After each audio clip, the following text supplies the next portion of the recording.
Prabhuji voice రావట్లేదు Prabhuji. Hare Krishna. Programme start చేద్దాము. जगन्नाथ बलदेव सुभद्रा माई की जय, निताय चैतन्य की जय, परशुराम भगवान की जय, नरसिंहदेव भगवान की जय, श्रील प्रभुपाद की जय। ओम अज्ञानतिमिरान्धस्य ज्ञानाञ्जनशलाकया चक्षुरुन्मीलितं येन तस्मै श्रीगुरवे नमः। नमः ओम विष्णुपादाय कृष्णप्रेष्ठाय भूतले श्रीमते भक्तिवेदान्त स्वामिन् इति नामिने। नमस्ते सारस्वते देवे गौरवाणी प्रचारिणे निर्विशेष शून्यवादी पाश्चात्य देश तारिणे। जय श्री कृष्ण चैतन्य प्रभु नित्यानंद श्री अद्वैत गदाधारा श्रीवासादि गौर भक्त वृंद। हरे कृष्णा कृष्णा कृष्णा हरे हरे, हरे राम राम राम हरे हरे। हरे कृष्ण 17వ అధ్యాయం గురించి మనం చెప్పుకోబోతున్నాం. 17వ అధ్యాయం శ్రద్ధాత్రయ విభాగములు. సో ఇందులో మనం ఇవాళ చెప్పుకోబోయేటటువంటి శ్లోకాలు 7 నుంచి 10 వరకు. భగవద్గీత 17.7. హరే కృష్ణ. ఎవరైనా శ్లోకాన్ని చదువుతారా? హరే కృష్ణ ప్రభుజీ. ఆహారత్వపి సర్వస్య త్రివిధో భవతి ప్రియః, యజ్ఞస్తపస్తథా దానం తేషాం భేదమిమం శృణు. భావం చదవనా ప్రభుజీ? చదవండి. త్రిగుణములను అనుసరించి మానవుడు పూజించే ఆహారము కూడా 3 విధములుగా నుండును. అట్లే యజ్ఞము, దానము, తపస్సులు కూడా 3 విధములుగా నుండును. ఇప్పుడు వాటి నడుమ గల భేదములను గుర్చి వినుము. హరే కృష్ణ ప్రభుజీ. ధన్యవాదాలు. హరే కృష్ణ. హరే కృష్ణ ప్రభుజీ. హరే కృష్ణ ప్రభుజీ. నేను చదవనా ప్రభుజీ? ఎస్ మాతాజీ. నెక్స్ట్ శ్లోకం చదివిస్తాను. మీ పేరు మాతాజీ? లక్ష్మీదేవి. లక్ష్మీదేవి మాతాజీ. నెక్స్ట్ శ్లోకం చదవండి. Okay. Hare Krishna Prabhuji. Thank you. Hare Krishna. అయితే ఈ చాప్టర్ చాలా ఇంపార్టెంట్ చాప్టర్ అండి. ఎందుకంటే ఈ చాప్టర్ పేరు వచ్చేసి శ్రద్ధాత్రయ విభాగ యోగము. శ్రద్ధాత్రయము అంటే 3 రకములైనటువంటి శ్రద్ధ.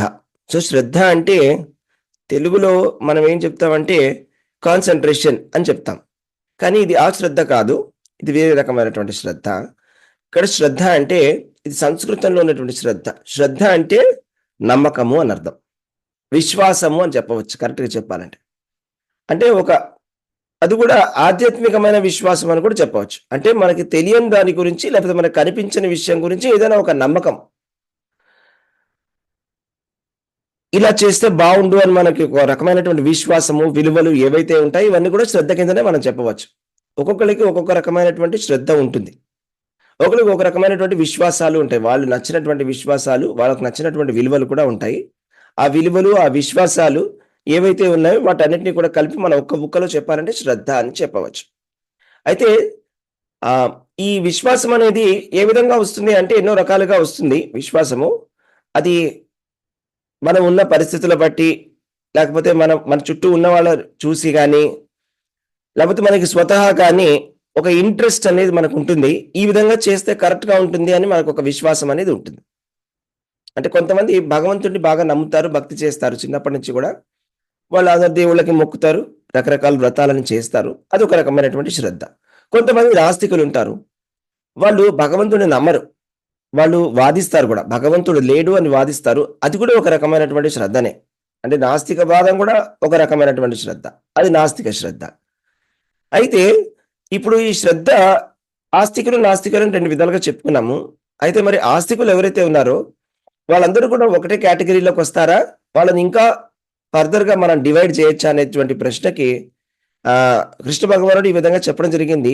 ఆస్తికుల్లో కూడా 3 రకాలుగా విభజించుకోవచ్చు. 3 రకాలుగా. ఏంటి ఆ 3 రకాలంటే ఈ 3 గుణాలు ఏవైతే ఉన్నాయో సత్వరజ స్తమో గుణాలు, ఈ 3 గుణాలకి అనుగుణంగా ఒక్కొక్క గుణానికి కరెస్పాండింగ్ అంటే సాత్వికమైనటువంటి శ్రద్ధ, రాజసికమైనటువంటి శ్రద్ధ, తామసికమైనటువంటి శ్రద్ధ. ఇంకా కరెక్ట్గా చెప్పాలంటే సత్వగుణంలో ఉండేవాళ్ళు ఒక రకమైనటువంటి శ్రద్ధను కలిగి ఉంటారు, రజోగుణంలో ఉండేటువంటి వాళ్ళు ఒక రకమైన శ్రద్ధను కలిగి ఉంటారు, తమోగుణంలో ఉండేటువంటి వాళ్ళు ఒక రకమైనటువంటి శ్రద్ధని కలిగి ఉంటారు అనేది మనం చెప్పుకోవడం జరిగింది. అయితే ఇప్పుడు మనం చూసినట్టయితే ఇక్కడ 2 విషయాలు ఉన్నాయండి. ఏంటది అంటే తెలివైన వాళ్ళు, తెలివి తక్కువైనటువంటి వాళ్ళు. తెలివైన వాళ్ళు ఏంటంటే వాళ్ళకి విచక్షణ అనేది ఉంటది. తెలివైన వాళ్ళు ఏది సరి, ఏది తప్పు, ఏది మంచి, ఏది చెడు అనేటువంటి ఒక విచక్షణ కలిగి ఉంటారు. అలా కలిగి ఉండాలి. అలా కలిగి ఉండడమే తెలివైనటువంటి మనిషి యొక్క లక్షణము. అది తెలివి తక్కువైనటువంటి వాడైతే అంతా కూడా ఒకటే అని అనుకుంటాడు. అంటే అన్ని రకాలైనటువంటి ఆహారం కూడా ఒకటే, అన్ని రకాలైనటువంటి యజ్ఞం కూడా ఒకటే, అన్ని రకములైనటువంటి దానములు కూడా ఒకటే, అన్ని రకములైనటువంటి తపస్సు కూడా ఒకటే. తపస్సు అయితే చాలు అని. ఈ విధంగా అయితే ఇది మనం చాలా సామాన్యంగా జనరల్‌గా మనం చెప్పుకుంటూ ఉంటాం. రావణాసురుడు చాలా గొప్ప భక్తుడండి అని మనం చెప్తూ ఉంటాం. ఇది ఒక రకమైనటువంటి మూర్ఖత్వం. ఎందుకంటే ఆయన చేసేటువంటి భక్తి, లేకపోతే ఆయన చేసినటువంటి శ్రద్ధ, ఆయనకున్నటువంటి విశ్వాసం ఎందుకున్నది, ఎలా ఉన్నది, ఆయన చేసినటువంటి తపస్సు ఏమిటి అనేది మనం చూడగలగాలి. అన్ని తపస్సులు ఒకటి కాదు. అన్ని రకములైనటువంటి ఆహారాలు ఒకటి కాదు. అన్ని రకములైనటువంటి యజ్ఞాలు ఒకటి కాదు. అన్ని రకములైనటువంటి దానాలు కూడా ఒకటి కాదు. అది మనకి భగవద్గీతలో కృష్ణ భగవానుడు చెప్పడం జరిగింది. ఇది మనం అర్థం చేసుకోవడానికి ప్రయత్నం చేద్దాము. చెప్తాను, జాగ్రత్తగా వినండి. ఇప్పుడు రావణాసురుడు తపస్సు చేసినప్పుడు ఆయన ఏ విధమైనటువంటి తపస్సు చేశాడంటే, ఆయన శివుడికి తపస్సు చేస్తూ ఆయన ఏం చేస్తారంటే ఆయన తలకాయని నరికి ఆ యజ్ఞకుండంలో ఆహుతి కింద వేస్తూ ఆయన శివుడిని ప్రత్యక్షం చేసుకుంటాడు. ఇప్పుడు ఇది కూడా చాలా మంచి శ్రద్ధ అంటే మనం ఇంకెట్లా చెప్తాం? ఇది కరెక్ట్ కాదు. ఇలా చేయడం అనేది కరెక్ట్ కాదు. ఇది సాత్వికమైనటువంటి తపస్సు కాదు, సాత్వికమైనటువంటి యజ్ఞం కూడా కాదు ఆయన చేయడం అనేది. ఎందుకు అంటే రజోగుణానికి సత్వగుణానికి ఉన్న తేడా అర్థం చేసుకుందాము. సత్వగుణం అంటే ఏంటంటే మన ధర్మము కాబట్టి నేను చేస్తున్నాను అంటే భగవంతుడి ప్రీత్యర్థమై చేసేటువంటి పని, భగవంతుడు చెప్పిన విధంగా చేసేటువంటి పనిని సాత్వికము అంటారు. అంటే భగవంతుడు మన నుంచి ఏ ఎక్స్పెక్ట్ చేస్తున్నాడు? పత్రం పుష్పం ఫలం తోయం. అంతేగాని తలకాయ కట్ చేసి వేయమన్నాడా? చెప్పలే కదా.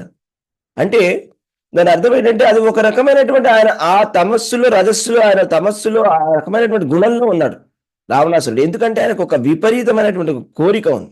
ఏంటా కోరిక అంటే అన్ని లోకాలకి అధిపతి అవ్వాలనేటువంటి ఒక కోరిక ఉంది. అదే కోరికని వ్యక్తం కూడా చేస్తాడు. అదే కోరికని ఆయన తెచ్చుకుంటాడు వరం కింద. వరాన్ని తెచ్చుకొని ఆయన ఎంతో మందిని సంహరించడం జరుగుతుంది. అలాగే ఎన్నెన్నో పాపకర్మలను చేయడం జరుగుతుంది. కాబట్టి తెలివైన వాళ్ళు విచక్షణతోటి చూడాలి, డిస్క్రిమినేట్ చేయాలి. ఏది ఎలాంటి రకమైనటువంటిది అని 3 రకాలుగా మనం విభజించాలి.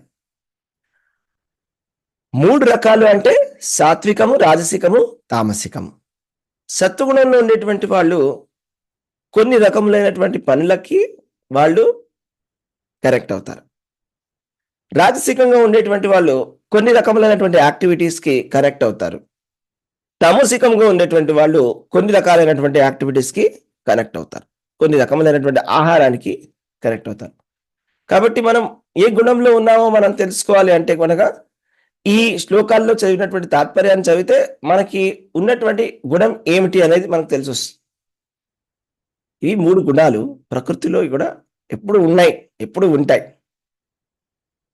మనం ఏదో ఒక గుణంతో ఖచ్చితంగా కలిసే ఉంటాం. ఎప్పుడైనా మనం ఏ గుణంతో మనము ఎక్కువగా మెజారిటీ ఏ గుణం డామినేట్ చేస్తుంది అనే విషయాన్ని మనం తెలుసుకోవాలంటే ఈ భగవద్గీత ద్వారా మనకు తెలిసి వస్తుంది. అందులో కూడా పర్టికులర్గా కృష్ణ భగవానుడు ఏం చెప్పి ఉన్నారు అంటే ఆహారం 3 రకాలైనటువంటి ఆహారాలు, 3 రకాలైనటువంటి యజ్ఞాలు, 3 రకాలైనటువంటి తపస్సులు, 3 రకాలైనటువంటి దానాలు, ఇవన్నీ కూడా చెప్పడం జరిగింది. మళ్ళా తపస్సులో కూడా 3 రకాలు. మనస్సుతో చేసేటువంటి తపస్సు, శరీరంతో చేసేటువంటి తపస్సు, మన వాక్కుతో చేసేటువంటి తపస్సు అని 3 రకాలుగా చెప్పడం జరిగింది. అయితే తెలివైనటువంటి వాళ్ళు ఏం చేయాలి అంటే ఫస్ట్ వాళ్ళు తెలుసుకోవాలి ఈ 3 మధ్యలో ఉన్నటువంటి డిఫరెన్స్ ఏంటో తెలుసుకోవాలి. 3 గుణాల యొక్క ప్రభావమే ఈ ప్రపంచం అంతా కూడా ఈ 3 గుణాలతోటి నడుస్తుంది. ఈ 3 గుణాలను తెలుసుకోవడం ఎందుకు ముఖ్యం అంటే, ఈ 3 గుణాలు మనం తెలుసుకుంటే మనకి ఈ ఈ మాయ నుంచి మనం బయటపడవచ్చు. మాయ మనని కట్టి పడేసింది ప్రస్తుతానికి. ఈ మాయ వల్లే మనకి ఇన్ని రకాలైనటువంటి శరీరాలొస్తున్నాయి. మాయ వల్లే మనము లేనిది ఉన్నట్టుగా అనుకుంటున్నాం. సపోజ్ మనం ఏదైనా విషయాన్ని గురించి చాలా ఇబ్బంది పడుతున్నాము, కష్టపడుతున్నాము అంటే అది కూడా మాయ వల్లనే. ఎందుకంటే రజోగుణం వల్ల. ఎందుకంటే ఇప్పుడు మనం కొంతమంది స్వభావం చూస్తాము. కొంతమందికి ఏదైనా కూడా ఒక చిన్న ఇబ్బంది కలిగితే వాళ్ళు చాలా దీర్ఘకాలంగా దాని గురించి బాధపడతారు. అదే ఒకళ్ళకైతే వెంటనే వాళ్ళు దాన్ని మర్చిపోయి వెంటనే నార్మల్ అయిపోతారు. ఇది ఏంటి డిఫరెన్స్ వీళ్ళిద్దరి మధ్యలో అంటే గుణం. కాబట్టి ఇది చాలా ప్రాక్టికల్. ఇది చాలా అవసరం కూడా. ఎందుకంటే ఇది మనందరికీ సంబంధించినటువంటి విషయం కాబట్టి. అంటే రజోగుణం ఎక్కువయ్యే కొద్దీ మన కష్టాలు, ఇబ్బందులు పెరిగిపోతాయి. తమోగుణం పెరిగిపోయే కొద్దీ మనలో మోహము, ఇంకా చెప్పాలంటే పిచ్చి కూడా పెరిగిపోతుంది. బాగా కోపం ఎక్కువైపోయింది అనుకోండి మనిషికి. అప్పుడు తమోగుణం బాగా పెరుగుతుంది. తమోగుణం పెరిగినప్పుడు ఏం జరుగుతుందంటే, మనకి మనవాళ్ళు అనే విషయం కూడా మర్చిపోవడం జరుగుతుంది. మన ధర్మాన్ని కూడా మనం మర్చిపోతాము. మర్చిపోయి వాళ్ళని అనకూడని మాటలు అనడం జరుగుతుంది. మనం చేయకూడని పనులను చేయడం జరుగుతుంది. తర్వాత ఆ పనులు మనం చేసిన తర్వాత ఆ పనుల యొక్క ప్రతిక్రియని మళ్ళా మనం అనుభవించాల్సి ఉంటుంది. దానివల్ల వచ్చినటువంటి రిజల్ట్ ఏదైతే ఉంటుందో ఆ రిజల్ట్‌ని కూడా మనం అనుభవించాల్సి ఉంటుంది. కాబట్టి ఈ సత్వ రజస్తమో గుణాలు చాలా మంచివి. మనం తెలుసుకోవాల్సినటువంటి విషయం ఇది. ఇది చాలా న్యాచురల్. సత్వగుణం గురించి చక్కగా తెలుసుకోవాలి. సత్వగుణంలో ఉన్నట్టయితే ప్రశాంతంగా ఉండవచ్చు, సుఖంగా ఉండవచ్చు. అయితే భగవద్గీత యొక్క ముఖ్య ఉద్దేశము కేవలం ప్రశాంతంగా, సుఖంగా ఉండడం కన్నా గొప్పది. ఆత్యంతికి సుఖం గురించి చెప్తుంది భగవద్గీత. కానీ ఫస్ట్ అయితే మనం సత్వగుణంలోకైనా వద్దాం. శుద్ధ సత్వంలోకి వెళ్దాం. బట్ ఫస్ట్ సత్వగుణానికైనా రావాలి కదా అందరం. సత్వగుణంలో ఉందామా లేదా అని కూడా తెలుసుకోవాలి కదా మనం. సత్వగుణంలోకి వస్తేనే కదా నెక్స్ట్ శుద్ధ సత్వంలోకి వెళ్ళేది. సత్వగుణంలో వెళ్లకుండా శుద్ధ సత్వంలోకి ఎలా వెళ్తాం? అది ఒక ప్లాట్ఫామ్ లాంటిది సత్వగుణం అనేది. శుద్ధ సత్వం అనేది భగవంతుడిని తెలుసుకోవచ్చు. సపోజ్ మన శుద్ధ సత్వగుణంలో ఉన్నట్టయితే, భక్తి బాగా చేసినట్టయితే, భగవంతుడి నామస్మరణ, భగవంతుడి యొక్క కీర్తన, లేకపోతే భగవంతుడి యొక్క కథాశ్రవణ తూచా తప్పకుండా ఆధ్యాత్మిక గురువు చెప్పిన విధంగా మనం చేసినట్లయితే మనము శుద్ధ సత్వంలో ఉండవచ్చు. అలాగే నిరంతరమైన భక్తి, తీవ్రమైన భక్తి చేస్తే శుద్ధ సత్వంలో ఉండవచ్చు.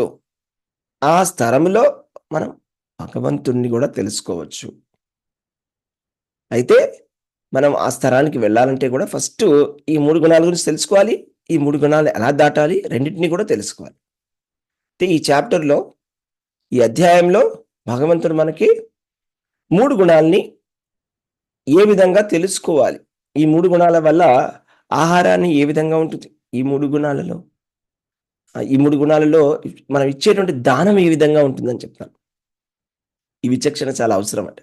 ఎందుకంటే మనం చూస్తాము కొన్ని సినిమాలు కూడా వచ్చాయి ఇంతకుముందు. ఇప్పుడు కర్ణుడి మీద ఒక సినిమా వచ్చింది, దానవీర సూర కర్ణ.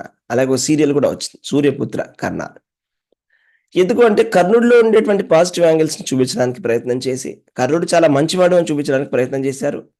అలాగే చాలా మంది అభిమానులు కూడా వచ్చారు కర్ణుడికి. కర్ణుడిని సపోర్ట్ చేసి అర్జున్ని దూషించేటువంటి మనుషులు కూడా తయారయ్యారు. అలాగే కొంతమంది రావణాసురుని కూడా పట్టుకొని, రావణాసురుడు లాంటి అన్నయ్య నాకు ఉండాలి, ఎవరైతే తన చెల్లి కోసం ఎంత చేశాడో అని ఇలా మాట్లాడుతూ ఉంటారు. అయితే ఇదే నేను చెప్పినటువంటి డిఫరెన్స్ అన్నమాట.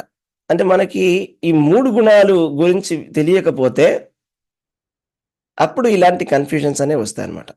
ఎందుకోసం అని రావణాసురుడు వాళ్ళ చెల్లి కోసం వెళ్ళాడా? ఎవరు చెప్పగలరు? ఎందుకోసం వెళ్ళాడండి? సీతను అపహరించడానికి వెళ్ళింది రావణాసురుడు శూర్పణఖ కోసమా? కాదు ప్రభుజీ, ఎవరి కోసం వెళ్ళాడు?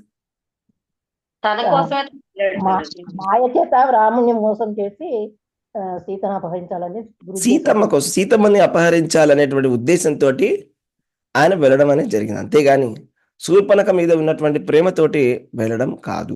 మొదటి విషయం. రెండో విషయము, మీకు తెలుసో తెలీదో శూర్పణఖ యొక్క భర్తని కూడా రావణాసురుడే సంహరించాడు. అయితే ఎవరైతే అంటున్నారో నాకు రావణాసురుడు లాంటి అన్నయ్య కావాలని, వాళ్ళు తెలుసుకోవాల్సిన విషయం అన్నమాట.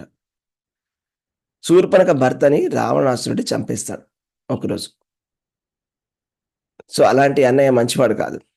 ఓకే, అంటే ఈ బేసిక్ డిస్క్రిమినేషన్ కూడా మనకు తెలియడం లేదు, అవునా? అలాగే కర్ణుడి గురించి చెప్పుకోవాలంటే కర్ణుడిని పాజిటివ్గా చెప్పలేదు మన మహాభారతంలో. ఏ విధంగా చెప్పారంటే దుష్ట చతుష్టయం అని చెప్తారు. నలుగురు చెడ్డవాళ్ళు ఉన్నారు, దుష్టులు ఉన్నారు అని చెప్పడం జరిగింది, అవునా? వాళ్ళలో ఒకడు కర్ణుడు. కర్ణుడు ఇంకా చెప్పాలంటే దుర్యోధనుడు కూడా కొంతవరకు ఊరికే చెప్తూ ఉండేవాడు, ఇలా చేయాలని అనుకునేవాడు. అలా చేయించేలా చేసేవాడు కర్ణుడు. నువ్వు చెయ్యి, నేను ఉంటాను నీ వెనకాల, నువ్వు ఏదైనా చేయి, నేను వెనకాల ఉంటాను. అలాగా ఆయన మంచి క్యారెక్టర్ కాదు మహాభారతంలో. కానీ మనం ఆయనలో చూసే పాజిటివ్ యాంగిల్ ఏం చూస్తామంటే దానం చాలా గొప్పగా చేస్తాడండి. ఆయన ఏం అడిగితే అది ఇస్తాడు అని. అయితే ఆయన ఇచ్చేటువంటి దానం, ఎవరైనా కూడా ఇచ్చేటువంటి దానం ఏ గుణములో ఇస్తున్నాము అంటే, మనం ఏదైనా మన యొక్క గొప్పతనాన్ని మనం చాటించుకోవడానికి దానాన్ని ఇస్తున్నామా, భగవంతుణ్ణి సంతృప్తిపరచడానికి దానం ఇస్తున్నామా అనే విషయాన్ని గుర్తుపెట్టుకోవాలి.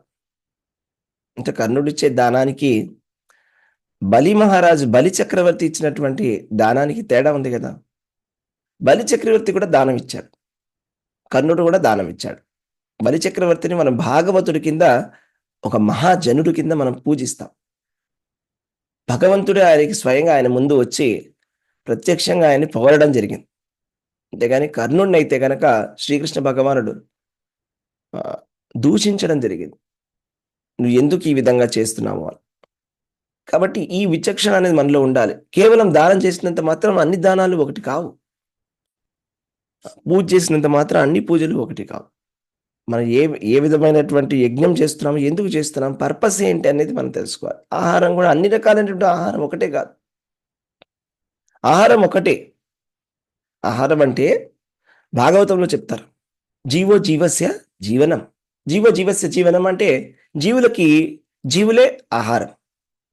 మనం శాకాహారం తీసుకుంటాం, కొంతమంది మాంసాహారం తీసుకుంటారు. కానీ శాకాహారమైన జీవుడే, జీవమే, మాంసాహారమైన జీవమే. జీవో జీవస్య జీవనం. కానీ ఈ జీవుల్ని ఎవరి కోసమని, ఎందుకోసమని సృష్టించబడ్డాయి అనే విషయం మనం అర్థం చేసుకోవాలి. మనుషుల కోసం అయితే గనక తయారు చేసింది శాకాహారాన్ని ఇచ్చాడు భగవంతుడు మనకి.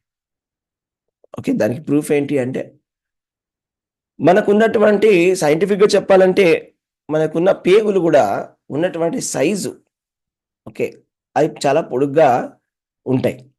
ఓకే, ఎవరికైతే పేగులు పొడుగ్గా ఉంటాయో వాళ్ళు ఒక రకం శాకాహారము, చిన్నగా ఉండేటువంటి వాళ్ళు మాంసాహారం. ఆ విధంగా మనం డిఫరెన్షియేట్ చేసి చెక్ చేసుకోవచ్చు. ఆవుకి ఏ విధంగా ఉంది, గొర్రెకి ఏ విధంగా ఉంది, లేకపోతే ఒక ఏనుగుకి ఏ విధంగా ఉంది, ఆ విధంగా మనం చెక్ చేసుకొని చూసుకోవచ్చు. ఓకే, ఆ విధంగా చూసినట్టయితే మనిషికి శాకాహారంకి సంబంధించినటువంటి మనకి స్టమక్ని ఇవ్వడం జరిగింది. అసలు మన మాంసం తిన్నట్లయితే మన కడుపులో ఆ మాంసం అట్ట కనీసంగా ఒక 3-4 రోజులు అలాగే కడుపులో ఉండడం జరుగుతుందంట.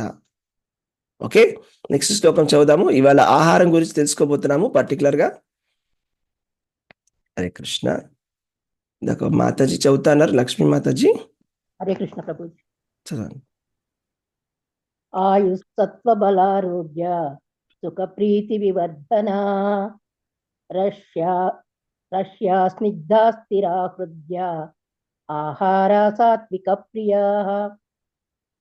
సత్వగుణమునందున్న వారికి ప్రియమైన ఆహారములు ఆయు ప్రమాణమును వృద్ధి చేయును, జీవనమును పవిత్రమునర్చును, బలమును ఆరోగ్యమును ఆనందమును తృప్తిని కలిగించును.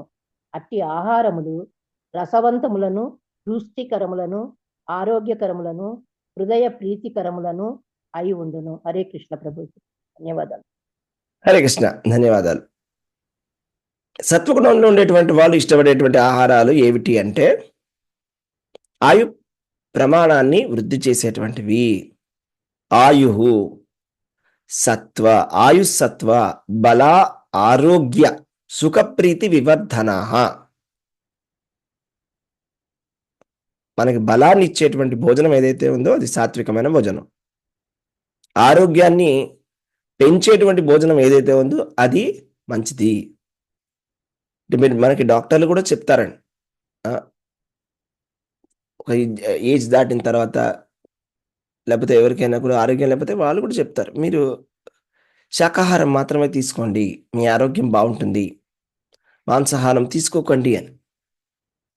ఇప్పుడైతే పాశ్చాత్య దేశాల్లో కూడా వాళ్ళు ఈ శాకాహారాన్ని అందరూ కూడా యాక్సెప్ట్ చేయడం మొదలుపెట్టారు. వాళ్ళందరూ కూడా వెజిటేరియన్ తినడం మొదలుపెట్టారు. సో ఈ విధమైనటువంటి ఆహారం మన జీవితాన్ని పవిత్రీకరణ చేస్తుంది. బలము, ఆరోగ్యము, ఆనందము, తృప్తిని కలిగజేస్తుంది. అయితే ఇక్కడ రస్య అని చెప్పారు, స్నిగ్ధ, స్థిర, హృదయ, ఆహార, సాత్విక, ప్రియ.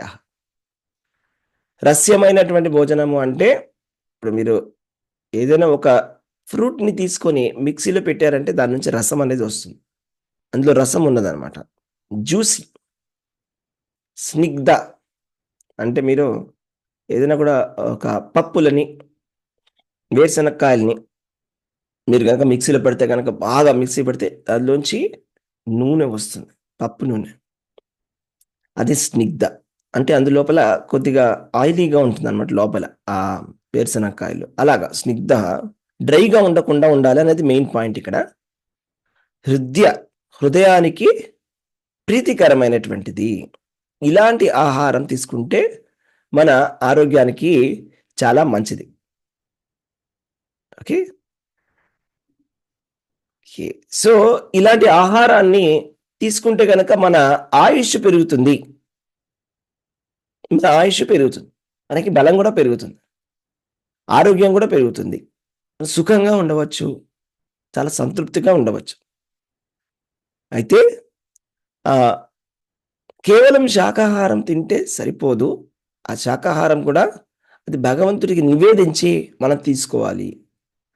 ఎందుకంటే కృష్ణ భగవానుడు ఏం చెప్పారంటే భగవద్గీతలో, యజ్ఞశిష్టాశినస్సంతో ముచ్యంతే సర్వకిల్బిషై భుంజంతే తే త్వగం పాప ఏ పచంతి ఆత్మకారణాత్. అంటే ఎవరైతే వాళ్ళ కోసమే తింటారో, వాళ్ళ కోసం వాళ్ళు వండుకొని వాళ్ళు తింటారో, వాళ్ళు కేవలం పాపాన్ని మాత్రమే తింటున్నారు. వాళ్ళు ఏదైనా భోజనం తిన ఉండవచ్చు, అది శాకాహారమైన అది పాపమే. భగవంతుడికి నివేదించనట్లయితే, కాబట్టి భగవంతుడికి నివేదించి తినాలి. ఒక శ్లోకం కూడా ఉన్నదనమాట, ఏంటి అంటే భోజనం విష్టం జలం మూత్రం యది హరి నా నివేదయేత్ అని. భగవంతుడికి నివేదించినటువంటి భోజనము అది భోజనం కాదు, భగవంతుడికి నివేదించినటువంటి నీళ్లు అవి నీళ్లు కావు అని. అంటే భగవంతుడికి నివేదించి మనం తీసుకోవాలి, అప్పుడు అందులో ఎటువంటి పాపం అనేది ఉండదు.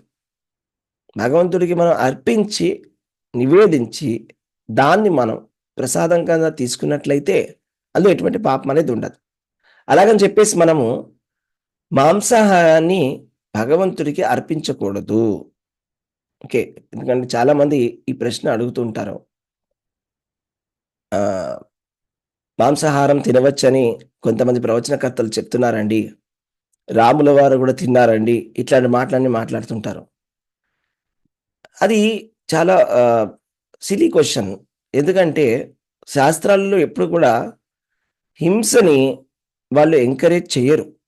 ఈ శాస్త్రం యొక్క ముఖ్య ఉద్దేశం ఏంటంటే అన్ని జీవుల పట్ల దయ కలిగి ఉండడం. భగవద్గీత యొక్క ముఖ్య ఉద్దేశం కూడా ఏంటంటే మనకి అందరి జీవుల పట్ల దయ కలగాలి చివరికి. ఇది వేదం యొక్క సారాంశం. జీవుల పట్ల దయ అంటే ఏంటి? ఇప్పుడు ఒక జీవిని మనం దాన్ని చంపేసి తింటే దాన్ని దయ అంటారా? అది కాదు. అయినా వేదాలు త్రైగుణములలో ఉంటాయి కాబట్టి, అలాగే వేదాల కన్నా ముఖ్యంగా మనుషులు 3 గుణాల్లో ఉంటారు కాబట్టి కొంతమంది రాజసిక గుణంలో, తామసిక గుణంలో ఉంటారు కాబట్టి, కొంతమంది అలాంటి అలవాట్లు కలిగి ఉంటారు కాబట్టి, వాళ్ళ గురించి కొన్ని ఎక్సెప్షన్స్ ఇవ్వబడి ఉంటుందన్నమాట. అయితే మీరు మాంసాహారం తీసుకోవాలంటే ఈ విధంగా ఆహ్, కాళికాదేవికి అర్పించి తీసుకోవచ్చు. అది కూడా అమావాస్య నాడు మాత్రమే అనేటువంటి ఒక నియమము, ఒక నిబంధన అనేది ఉంటుంది. శాస్త్ర ప్రకారంగా పోతే. అదే మనకి నచ్చినట్టుగా మనం తయారు చేసుకున్నటువంటి కొన్ని నియమాలు కూడా ఉన్నాయి. మన దేశంలో మనం చూస్తాము. చాలామంది శనివారం తీసుకోరు. అలాగా కొన్ని రోజుల నాడు తీసుకోరు.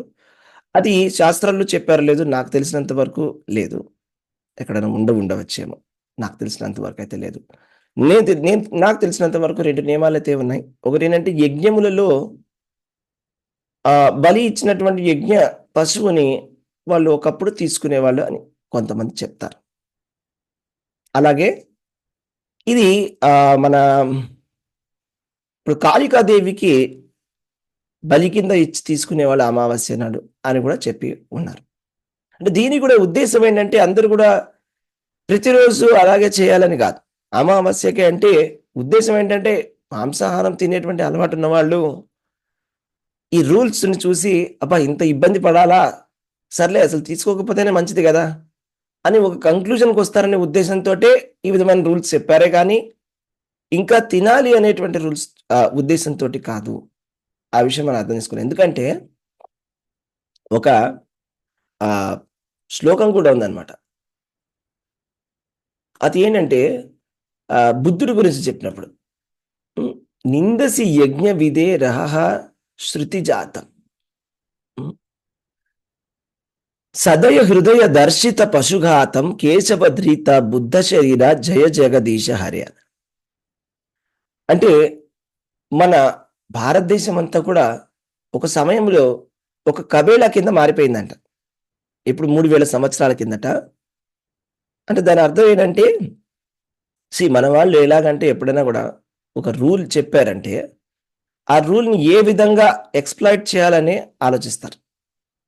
ఏ విధంగా మనం దాన్ని ఎక్స్‌ప్లాయిట్ చేయాలి? ఏ విధంగా మనం మోసం చేసి మనకి తగినట్టుగా మనం చేసుకోవాలనే ప్రయత్నం చేయడం అనేది మానవుల యొక్క లక్షణం. అవునా? మనం చూస్తుంటాం. గవర్నమెంట్ కూడా ఒక రూల్ చెప్పిందనుకోండి. ఆ రూల్‌లో ఏదో ఒక పెడర్థం తీసి, లేకపోతే ఇందులో ఈ రూల్ లేదు కాబట్టి, ఈ ఎక్సెప్షన్ లేదు కాబట్టి మేము ఇలాగే చేస్తామని. సో, అది ఎలాగంటే సపోజ్ మన గవర్నమెంట్ ఒక రూల్ చెప్పిందండి. ఏంటంటే మద్యపానం యొక్క కంపెనీలు అడ్వర్టైజ్‌మెంట్ చేయకూడదని. మద్యపానం కంపెనీలు అడ్వర్టైజ్‌మెంట్ చేయకూడదు.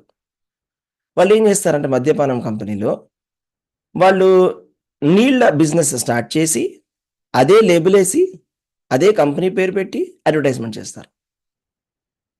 చేసి ఇది కేవలం నీళ్లు మాత్రమే అని చెప్తారు. ఇది ఒక రకమైనటువంటి మోసం. లేకపోతే పాన్ మసాలా కంపెనీ వాళ్ళు దాన్ని ఇది పాన్ మసాలా కాదు. ఇందులో టొబాకో లేదు. ఇది కేవలం మౌత్ ఫ్రెషనర్ మాత్రమే అని ఒక రకంగా మోసం చేస్తారు. ఇది మోసం చేసేటువంటి ప్రవృత్తి మనుషులకున్నది. అదే విధంగా యజ్ఞాలలో చెప్పారు కదా! బలిచ్చి పశువుని ఆ యజ్ఞాన్ని తినవచ్చు అని భారతదేశం అంతా కూడా కబేళా కింద మారిపోయిందంట. 3000 సంవత్సరాల కిందట. అందరూ అలాగే చేయడం మొదలెట్టారంట. అసలు ఇవాళ కూడా ఇప్పుడు కూడా అలాగ మనం చూడవచ్చంట. యాక్చువల్లీ ఏంటంటే బెంగాల్‌లో నేను విన్నాను. ఆహ్, ఈ కసాయి వాళ్ళ కొట్లలో బ్రాహ్మణులు కూర్చొని ఉంటారంట. కూర్చొని ఏంటంటే ఆ కసాయి వాడి బదులు ఈ బ్రాహ్మణుడు కూర్చోడు. ఒక జంతుం వేసుకొని. ఏమిటి అంటే ఇప్పుడు వీడు యజ్ఞం చేసి ఇచ్చాడన్నమాట. మనం దాన్ని తీసుకోవచ్చు ఈ మాంసాన్ని. ఇది మోసం అంటే. అందుకోసమనే బుద్ధుడు వచ్చి ఆపేశాడంట యజ్ఞాలన్నీ గూడా. ఆపేసేయండి ఈ యజ్ఞాల్ని. ఎందుకు అంటే సదయ హృదయ దర్శిత పశుఘాతం. ఎన్నో పశువులని చంపేస్తున్నాం గదా! ఆ పశువులకి ఎంతో కష్టాన్ని మనం కలుగజేస్తున్నాం గదా! ఇన్ని పశువుల్ని చంపడం కరెక్టా? అనేది చూపించడం జరిగింది. అదే ఫారిన్ కంట్రీస్‌లో అయితే వాళ్ళకి కుక్కలు, పిల్లులు అంటే చాలా చాలా చాలా ఇష్టం. ఒక కుక్క గాని, పిల్లి గాని చచ్చిపోతే దానికి చాలా రెస్పెక్ట్ తోటి ఒక మనిషికి చేసినట్టుగా ఆల్మోస్ట్ ఒక ఫ్యూనరల్ వాళ్ళు చేస్తారు. చాలా రెస్పెక్ట్‌ఫుల్‌గా, చాలా బాధపడుతూ చేస్తారు. అదే మరి వాళ్ళు ప్రతిరోజు తినేటువంటి ప్లేట్లో తినేటువంటి జీవులు చచ్చిపోతే అవి వాటికి నొప్పి లేదా? అవి జీవులు కావా? అంటే కేవలం కుక్కకి పిల్లికి మాత్రమే నొప్పేస్తుందా? అదే వీళ్ళు చంపేటువంటి కబేళాలలో చంపేటువంటి ఆ ఆ కోళ్ళకి, లేకపోతే గొర్రెలకి, గొడ్డులకి, వాటికి నొప్పి, వాటికి పెయిన్ ఏమి ఉండదా? ఓన్లీ కుక్కలకి పిల్లులకేనా మనము రెస్పెక్ట్ చూపిస్తాము? కుక్కల పిల్లులు అయ్యో అయ్యో పాపం అంటామా? ఇది మారాలి. ఉం? ఇది కరెక్ట్ కాదనమాట. అలాగ మనం ఎప్పుడు కూడా శాస్త్రం అలా చెప్పదు. ఏంటంటే ఒక జీవిని చంపెయ్యి అని శాస్త్రం చెప్పదు. అది ఎక్కడైనా మీరు దొరికింది, ఎక్కడ మాకు లేదండి. మేము ఒక శాస్త్రంలో ఇక్కడ దొరికింది, మాకు ఈ పాయింట్‌లో ఇక్కడ వెతికింది, ఈ పాయింట్‌లో అక్కడ వెతికింది అని దొరికినట్లయితే గనక, అది నేను చెప్పిన విధంగా అది ఏంటంటే కొన్ని రూల్స్ అండ్ రెస్ట్రిక్షన్స్‌తో చెప్పి ఉంటారు. ఎందుకోసం చెప్పారంటే అది రెగ్యులేట్ చేయాలి. ఆ నియమాలను చెప్పి తగ్గించాలి, డిస్కరేజ్ చేయాలి అనేటువంటి ఉద్దేశంతోటే చెప్పుంటారు. డిస్కరేజ్ చేయడానికి. ఇప్పుడు మన గవర్నమెంట్ రూల్స్ కూడా కొన్ని ఉంటాయి అలాంటివి. అంటే ఏదైనా డిస్కరేజ్ చేయాలన్నప్పుడు గవర్నమెంట్ ఏం చెప్తుందంటే మీరు చేయొచ్చు ఈ పనిని. కానీ దానికి ఒక లిమిట్ అనేది ఉంటుంది. రెస్ట్రిక్షన్ అనేది ఉంటుంది. లేదా దానికి ఎక్స్‌ట్రా టాక్స్ అనేది ఉంటుంది. ఆ విధంగా రెస్ట్రిక్ట్ చేస్తది గవర్నమెంట్. అదే విధంగా రెస్ట్రిక్షన్ అది. అంతేగాని చెయ్యమనైతే ఖచ్చితంగా కాదు. ఒకసారి అలాగే చైతన్య మహాప్రభుని ఎవరో అడిగారట. శాస్త్రాలలో మాంసాహారం తీసుకోవచ్చని చెప్పారట కదా అని. అంటే పశువులని చంపడం తప్పు కాదట కదా అని. అప్పుడు చైతన్య మహాప్రభు అన్నారు, నువ్వు చెప్పింది నిజమైతే గనక బందిపోటు దొంగలు మంచివాళ్ళు అని. అయితే బందిపోటు దొంగలు ఎవరైతే జనాల్ని వెళ్తున్నటువంటి బాటసారులని ఆపి వాళ్ళని హింసించి వాళ్ళని చంపి వాళ్ళ డబ్బులన్నీ తీసేసుకుంటున్నారు, వాళ్ళు కూడా మంచి వాళ్ళు సాధువులు అని. ఇది తెలుసుకోవాలి ఒక విషయం. అంటే ఇప్పుడు బందిపోటు దొంగకి ఒక సాధువుకి తేడా తెలియని వాడు ఎంత మూర్ఖుడో, అదే విధముగా పశుఘాతం అంటే పశువులని చంపడము, చంపి తీసుకోవడము, అలాగే శాకాహారము తినడం ఒకటే అనేవాడు అంత మూర్ఖుడు. అది దాని యొక్క సారాంశం అన్నమాట. ఎందుకు అలాగా అంటే ఒక పశువుని మనం చంపినప్పుడు, ఒక జీవుని మనం చంపినప్పుడు ఆ జీవికి కొన్ని సంవత్సరాలు ఒక టైం ఇచ్చి ఉంటారు ఈ భౌతిక ప్రపంచంలో. ఇన్ని సంవత్సరాలు ఇది బతకాలి అని. ఇప్పుడు ఒక గొర్రె ఉంది, లేదా ఒక కోడి ఉంది, ఇది ఇన్ని సంవత్సరాలు బతకాలి అని దానికి భగవంతుడు ఆయుష్ ఇచ్చి ఉంటాడు. అది ఆటోమేటిక్గా అది చచ్చిపోతుంది. ఏదో దానికి రోగం వచ్చైనా చచ్చిపోతుంది, లేకపోతే ఇంకొక పశువైనా వచ్చి తినేస్తుంది, లేకపోతే అది నార్మల్గానే దాని ఏజ్ అయిపోతే చచ్చిపోతుంది. అలా చచ్చిపోతే ఏం ప్రాబ్లం లేదు. అదే మనం చంపినట్లయితే దానికి ప్రాబ్లం అవుతుంది. ఎందుకంటే అది ఎన్ని సంవత్సరాలు, ఇప్పుడు 1 సంవత్సరం, 2 సంవత్సరాలు, 3 సంవత్సరాలు బతకాల్సినటువంటి జీవిని మనం ముందే చంపేస్తే ఏమవుతుందంటే దానికి నెక్స్ట్ రావాల్సినటువంటి శరీరం రాదు. మళ్ళా అది ఇంకొక 2 సంవత్సరాలు వెయిట్ చేయాల్సినటువంటి పరిస్థితి వస్తుందన్నమాట. అది ఇంకా కొన్నేళ్ళు వెయిట్ చేయాల్సి ఉంటుంది. అది కూడా మన వల్ల అది అయిపోతుంది అట్లాగా. అంటే మనకు ఆ పాపం అంటుకుంటుంది. మనం ఆ జీవి యొక్క సైకిల్‌ని కంటిన్యూ చేయకుండా ఆపేసాము. ఆ జీవి యొక్క సైకిల్‌ని కంటిన్యూ చేయకుండా ఆపేసాము అనే విషయం అయిపోతుంది. సో దానివల్ల ఏమవుతుందంటే మనకు ఆ పాపం అంటుకుంటుంది. అలాగే ఇంకొక ప్రాబ్లం ఏమవుతుందంటే మాంస అంటే మాంసః, మాంస అనేటువంటి పదము, మాంసము అనేటువంటి పదము సంస్కృత పదం యాక్చువల్‌గా. మాంసః, మాం అంటే నేను, సహ అంటే అతను, నేను అతను, అతను నేను. ఉల్టా చేయండి, మాంసః సహ మాం. నేను అతను, అతను నేను. అంటే ఇవాళ ఇప్పుడు నేను అతని చేత చంపబడుతున్నాను, రేపు అతన్ని నేను చంపుతాను అనేది అర్థం. చూడండి ఎంత డీప్ మీనింగ్ ఉందో. విన్నాక మనకు చాలా భయం వేస్తుంది. అంటే ఎవరెవరినైతే మనం చంపుతామో వాళ్ళందరికీ కూడా, ఆ జీవులన్నిటికీ కూడా భగవంతుడు మనని చంపడానికి అధికారం ఇస్తాడంట. అందుకనే అలా చెప్పేవాళ్ళదన్నమాట. అది ఒక నియమం, ప్రకృతి యొక్క నియమం. మనం అదే దాన్ని ఏమంటారు మనం, every action has equal and opposite reaction అంటాం మనం. ఒకళ్ళకి మనం ఏదైనా ఒకళ్ళని వెళ్ళి చెంపదెబ్బ కొట్టాము, ఒకళ్ళని మనం ఏదైనా ఒక మాట అన్నాం, మనకి ఈ జన్మకో వచ్చే జన్మకో అదే జరుగుతుంది. అదేవిధంగా ఒక జీవిని మనం చంపినట్లయితే మళ్ళా మనము ఆ పొజిషన్లోకి వెళ్తాము, ఆ జీవి మన్ని చంపడానికి అవకాశం భగవంతుడు ఇస్తాడు. మనం ఆ పొజిషన్లోకి వెళ్తాం నెక్స్ట్ అని చెప్తారట. యాక్చువల్లీ వాళ్ళు అలా మంత్రం చెప్పి ఇప్పుడు నేను నిన్ను చంపుతున్నాను, నువ్వు నన్ను చంపడానికి నేను నీకు అధికారం ఇస్తున్నానని చెప్పి మరి చంపుతారంట. వైదిక శాస్త్రాల్లో చెప్తారు అట్లా.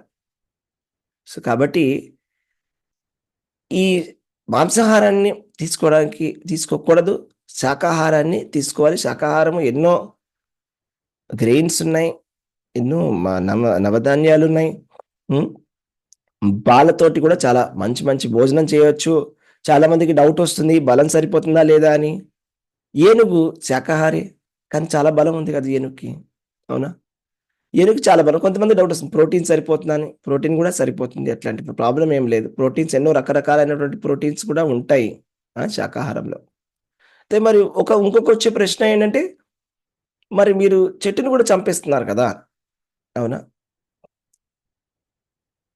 కానీ చెట్టుకున్నటువంటి చైతన్యము పశువుకున్నటువంటి చైతన్యానికి తేడా అనేది ఉంది. చెట్టుకి కూడా నెప్పేస్తుంది, కానీ పశువుకి నెప్పేసినంత నెప్పి వేయదు, మొదటి విషయము. అలాగా, ఎందుకంటే చెట్టు అలా విలవిలలాడదు, విలవిల్లాడుతూ చావదు ఏదైనా మొక్క కూడా. రెండో విషయం ఏంటంటే, అది భగవంతుడు నిర్దేశించాడు ఆ విధంగా తీసుకోవచ్చని, కాబట్టి అందులో ఎటువంటి ప్రాబ్లం లేదు, రెండో విషయం. మూడో విషయం ఏంటంటే, సరే చెట్టు చంపడం వల్ల పాపం ఉందని అనుకుందాం. ఒక చెట్టునో మొక్కనో దానివల్ల ఎంతో కొంత పాపం, అంత పాపం లేకపోయినా కొంత పాపమైనా ఉందని అనుకుందాం. అది ఉన్నట్లయితే, అది ఉన్నా కూడా మనం భగవంతుడికి నివేదించి తినాలి, అది ముఖ్యమైనటువంటి విషయం.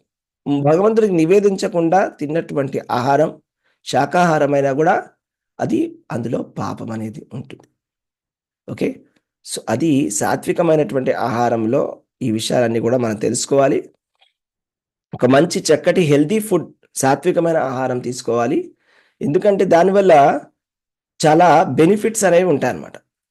అయితే ఇది మనకు ఉపనిషత్తుల్లో కూడా చెప్పినటువంటి ఒక వాక్యం అనేది ఉందన్నమాట. ఆహార శుద్ధౌ అని చెప్పి ఉన్నదన్నమాట. ఆహార శుద్ధి, ఆహార శుద్ధౌ సత్వశుద్ధౌ ధ్రువా స్మృతి స్మృతి లభే సర్వగ్రంథీనాం విప్రమోక్షాత్మై అని చెప్పి ఉన్నది. అంటే ఆహారము, శుద్ధమైనటువంటి ఆహారం తింటే మన శరీరం అంతా కూడా పవిత్రీకరణ జరుగుతుంది. అప్పుడు మన తెలివితేటలు కూడా ఇంప్రూవ్ అవుతాయి. అందుకనే ఆవు పాలని తాగమని చెప్తుంది శాస్త్రం. ఆవు పాలు తాగినట్లయితే అది చాలా సాత్వికమైనది, అదొక మెడిసిన్ లాంటిది. అప్పుడు మనకి ఆధ్యాత్మికమైన జ్ఞానం తీసుకోవడానికి సరిపోయే తెలివితేటలు మన బ్రెయిన్కి అనేవి వస్తాయి. లేకపోతే కలియుగంలో ఉన్నటువంటి మనుషులు ఏంటంటే, మందాసు మందమతయో మందభాగ్యాహి ఉపద్రుత కళావస్మిన్ యుగే జన. అంటే కలియుగంలో ఉండేటువంటి వాసులట మందమతులు, వాళ్ళకి ఆధ్యాత్మికమైన విషయాల పట్ల ఆకర్షణ ఉండదు. ఆధ్యాత్మికమైన విషయం గురించి చెప్తే వాళ్ళకి నచ్చదు, ఎందుకంటే మందమతులు కాబట్టి. కానీ మనకి అయినా కూడా ఈ ఆధ్యాత్మిక విషయాలన్నీ తెలియాలి, మనం ఆత్మతత్వం గురించి తెలియాలి, భగవతత్వం గురించి తెలియాలి అంటే మనము ఆవు నెయ్యి, ఆవు పాలు, ఆవు పెరుగు, ఆవుకు సంబంధించినటువంటివి తీసుకోవాలి. ఓకే, ఆవుని హింసించకుండా తీసుకోవాలి. దానికి ప్రభుపాదుల వారు ఒక మాట అంటారు, ఆవు పాలు అనేవి ఏమిటి అంటే, ఆవు యొక్క రక్తము ట్రాన్స్ఫార్మ్ అయ్యి పాల కింద వస్తుంది. ఆవు యొక్క రక్తము అది ట్రాన్స్ఫార్మ్ అయ్యి పాల కింద వస్తుంది. ఎవరికైనా కూడా రక్తం తీసుకోవాలి అనేటువంటి ఇష్టం ఉన్న వాళ్ళు పాల రూపంలో తీసుకోండి అని ప్రభుపాదుల వారు అంటారు. ఆ రక్తం రూపంలో ఎందుకు తాగాలని? అలా వద్దు, ట్రాన్స్ఫార్మ్ అయిన తర్వాత పాల కింద వచ్చినప్పుడు అది మంచిగానే ఉంటుంది కదా, చాలా మంచిది, సాత్వికంగా ఉంటుంది, కాబట్టి అలా తీసుకోవచ్చు. ఓకే, సో ఆ విధంగా ఉంది ఈ సాత్వికమైనటువంటి ఆహారం. ఓకే, నెక్స్ట్ శ్లోకం గురించి చూద్దాం. ఎస్, ఎవరు చదువుతారండి నెక్స్ట్ శ్లోకం? కృష్ణ ఎవరు నేను చదువుతారు? చదువుతాను ప్రభుజీ. చదవండి చదవండి. కట్వమల్ల వనాదృష్టి. ప్రభుజీ రావట్లేదు ప్రభుజీ. ఓకే. కట్వాంల వడ హరే కృష్ణ ప్రభుజీ చదువుతాం. చదవండి చదవండి. కట్వం కట్వం లలావన తులన్ ప్రభుజీ చదువునా? ఒకళ్ళు చదవండి. కట్వంతులవనాత్యుష్టాతి తురుక్ష విదాహీనః ఆహార రాజసస్యేష్ట దుఃఖ శోకామయ ప్రదా. హరే కృష్ణ ప్రభుజీ. ఎస్ ట్రాన్స్లేషన్ కూడా చదవండి. తత్వం లవణ ట్రాన్స్లేషన్ చదవండి. చేదైనదటియు అతి పులిపైనటిదియు ఉప్పగాను ఉన్నదట్టియు అట్టి వేడి అయినట్టిదియు తీవ్రమైనట్టిదియు రసహీనమైనట్టిదియు మంట కలిగించునట్టిదియు ఆహారము రజోగుణమునందున్న వారికి ప్రీతికరములు. అట్టి ఆహారమునందు దుఃఖమును క్లేశమును రోగమును కలిగించును. హరే కృష్ణ ప్రభుజీ. హరే కృష్ణ. సరే శ్లోకాన్ని మళ్ళీ చదువుదాము. హరే కృష్ణ ప్రభుజీ, నేను చదవనా? ఎస్ చదవండి. కట్వం లలవనాత్యుష్ట అతి పురుక్ష విదాహీన ఆహార సస్యేష్ట దుఃఖ శోకమయ ప్రదా. Thank you. హరే కృష్ణ. మిక్కిలి అనువాదం చదవండి మరి. అవసరం లేదు ప్రభు, చదివేశాం కదా, no problem. Thank you. Hare Krishna Prabhu, thank you. So చాలా చేదైనటువంటిది, చాలా పులిపైనటువంటిది, ఉప్పగా ఉన్నది, చాలా వేడిగా ఉన్నటువంటిది, తీవ్రంగా ఉండేది, రసహీనమైనటువంటిది, మంట కలిగించేటి ఆహారాలన్నీ కూడా రజోగుణమునందున్న వారికి ప్రీతికరములు. అట్టి ఆహారములు ఏం చేస్తాయి? దుఃఖాన్ని, క్లేశాన్ని, రోగాన్ని కలిగిస్తాయి.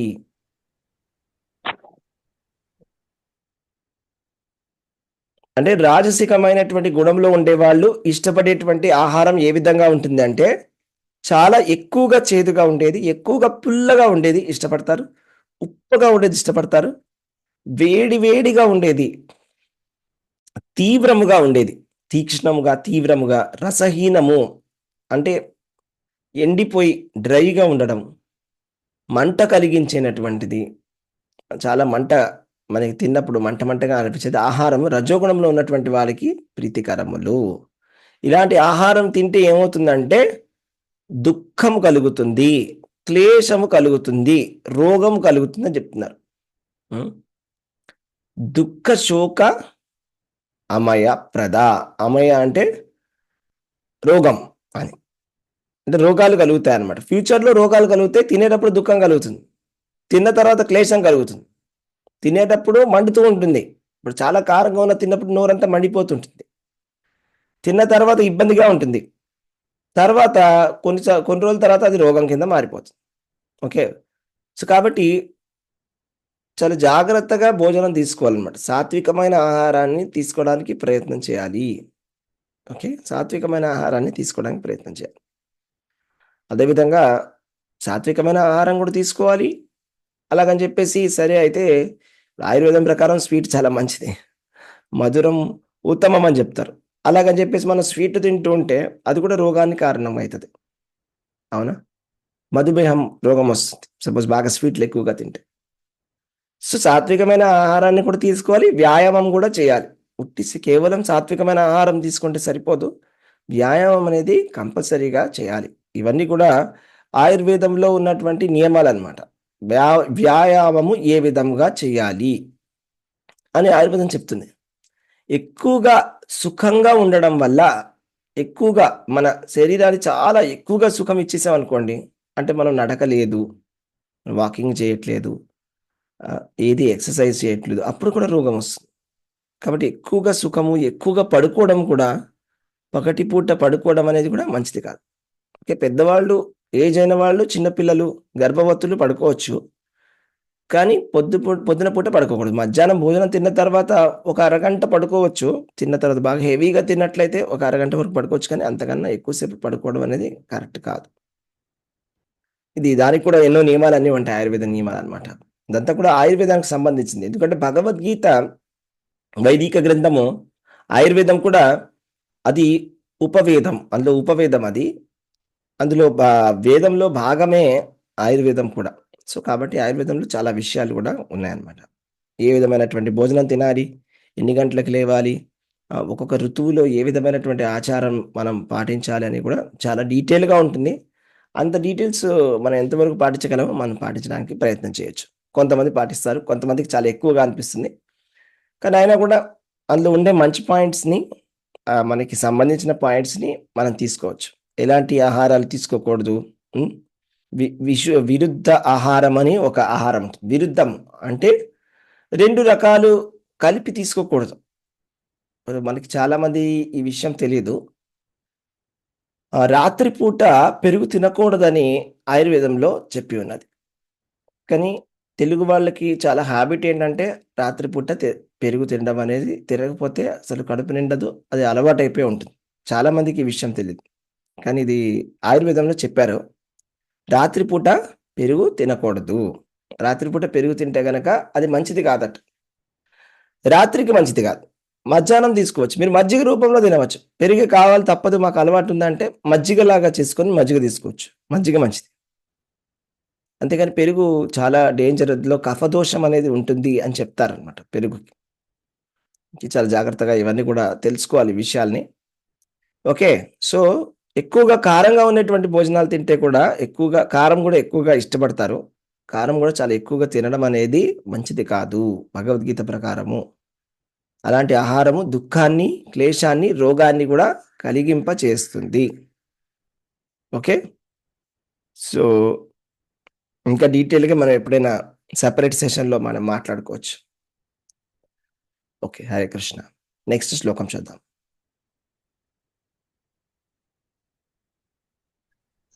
హరే కృష్ణ ప్రభుజీ. హరే కృష్ణ, చరణ్.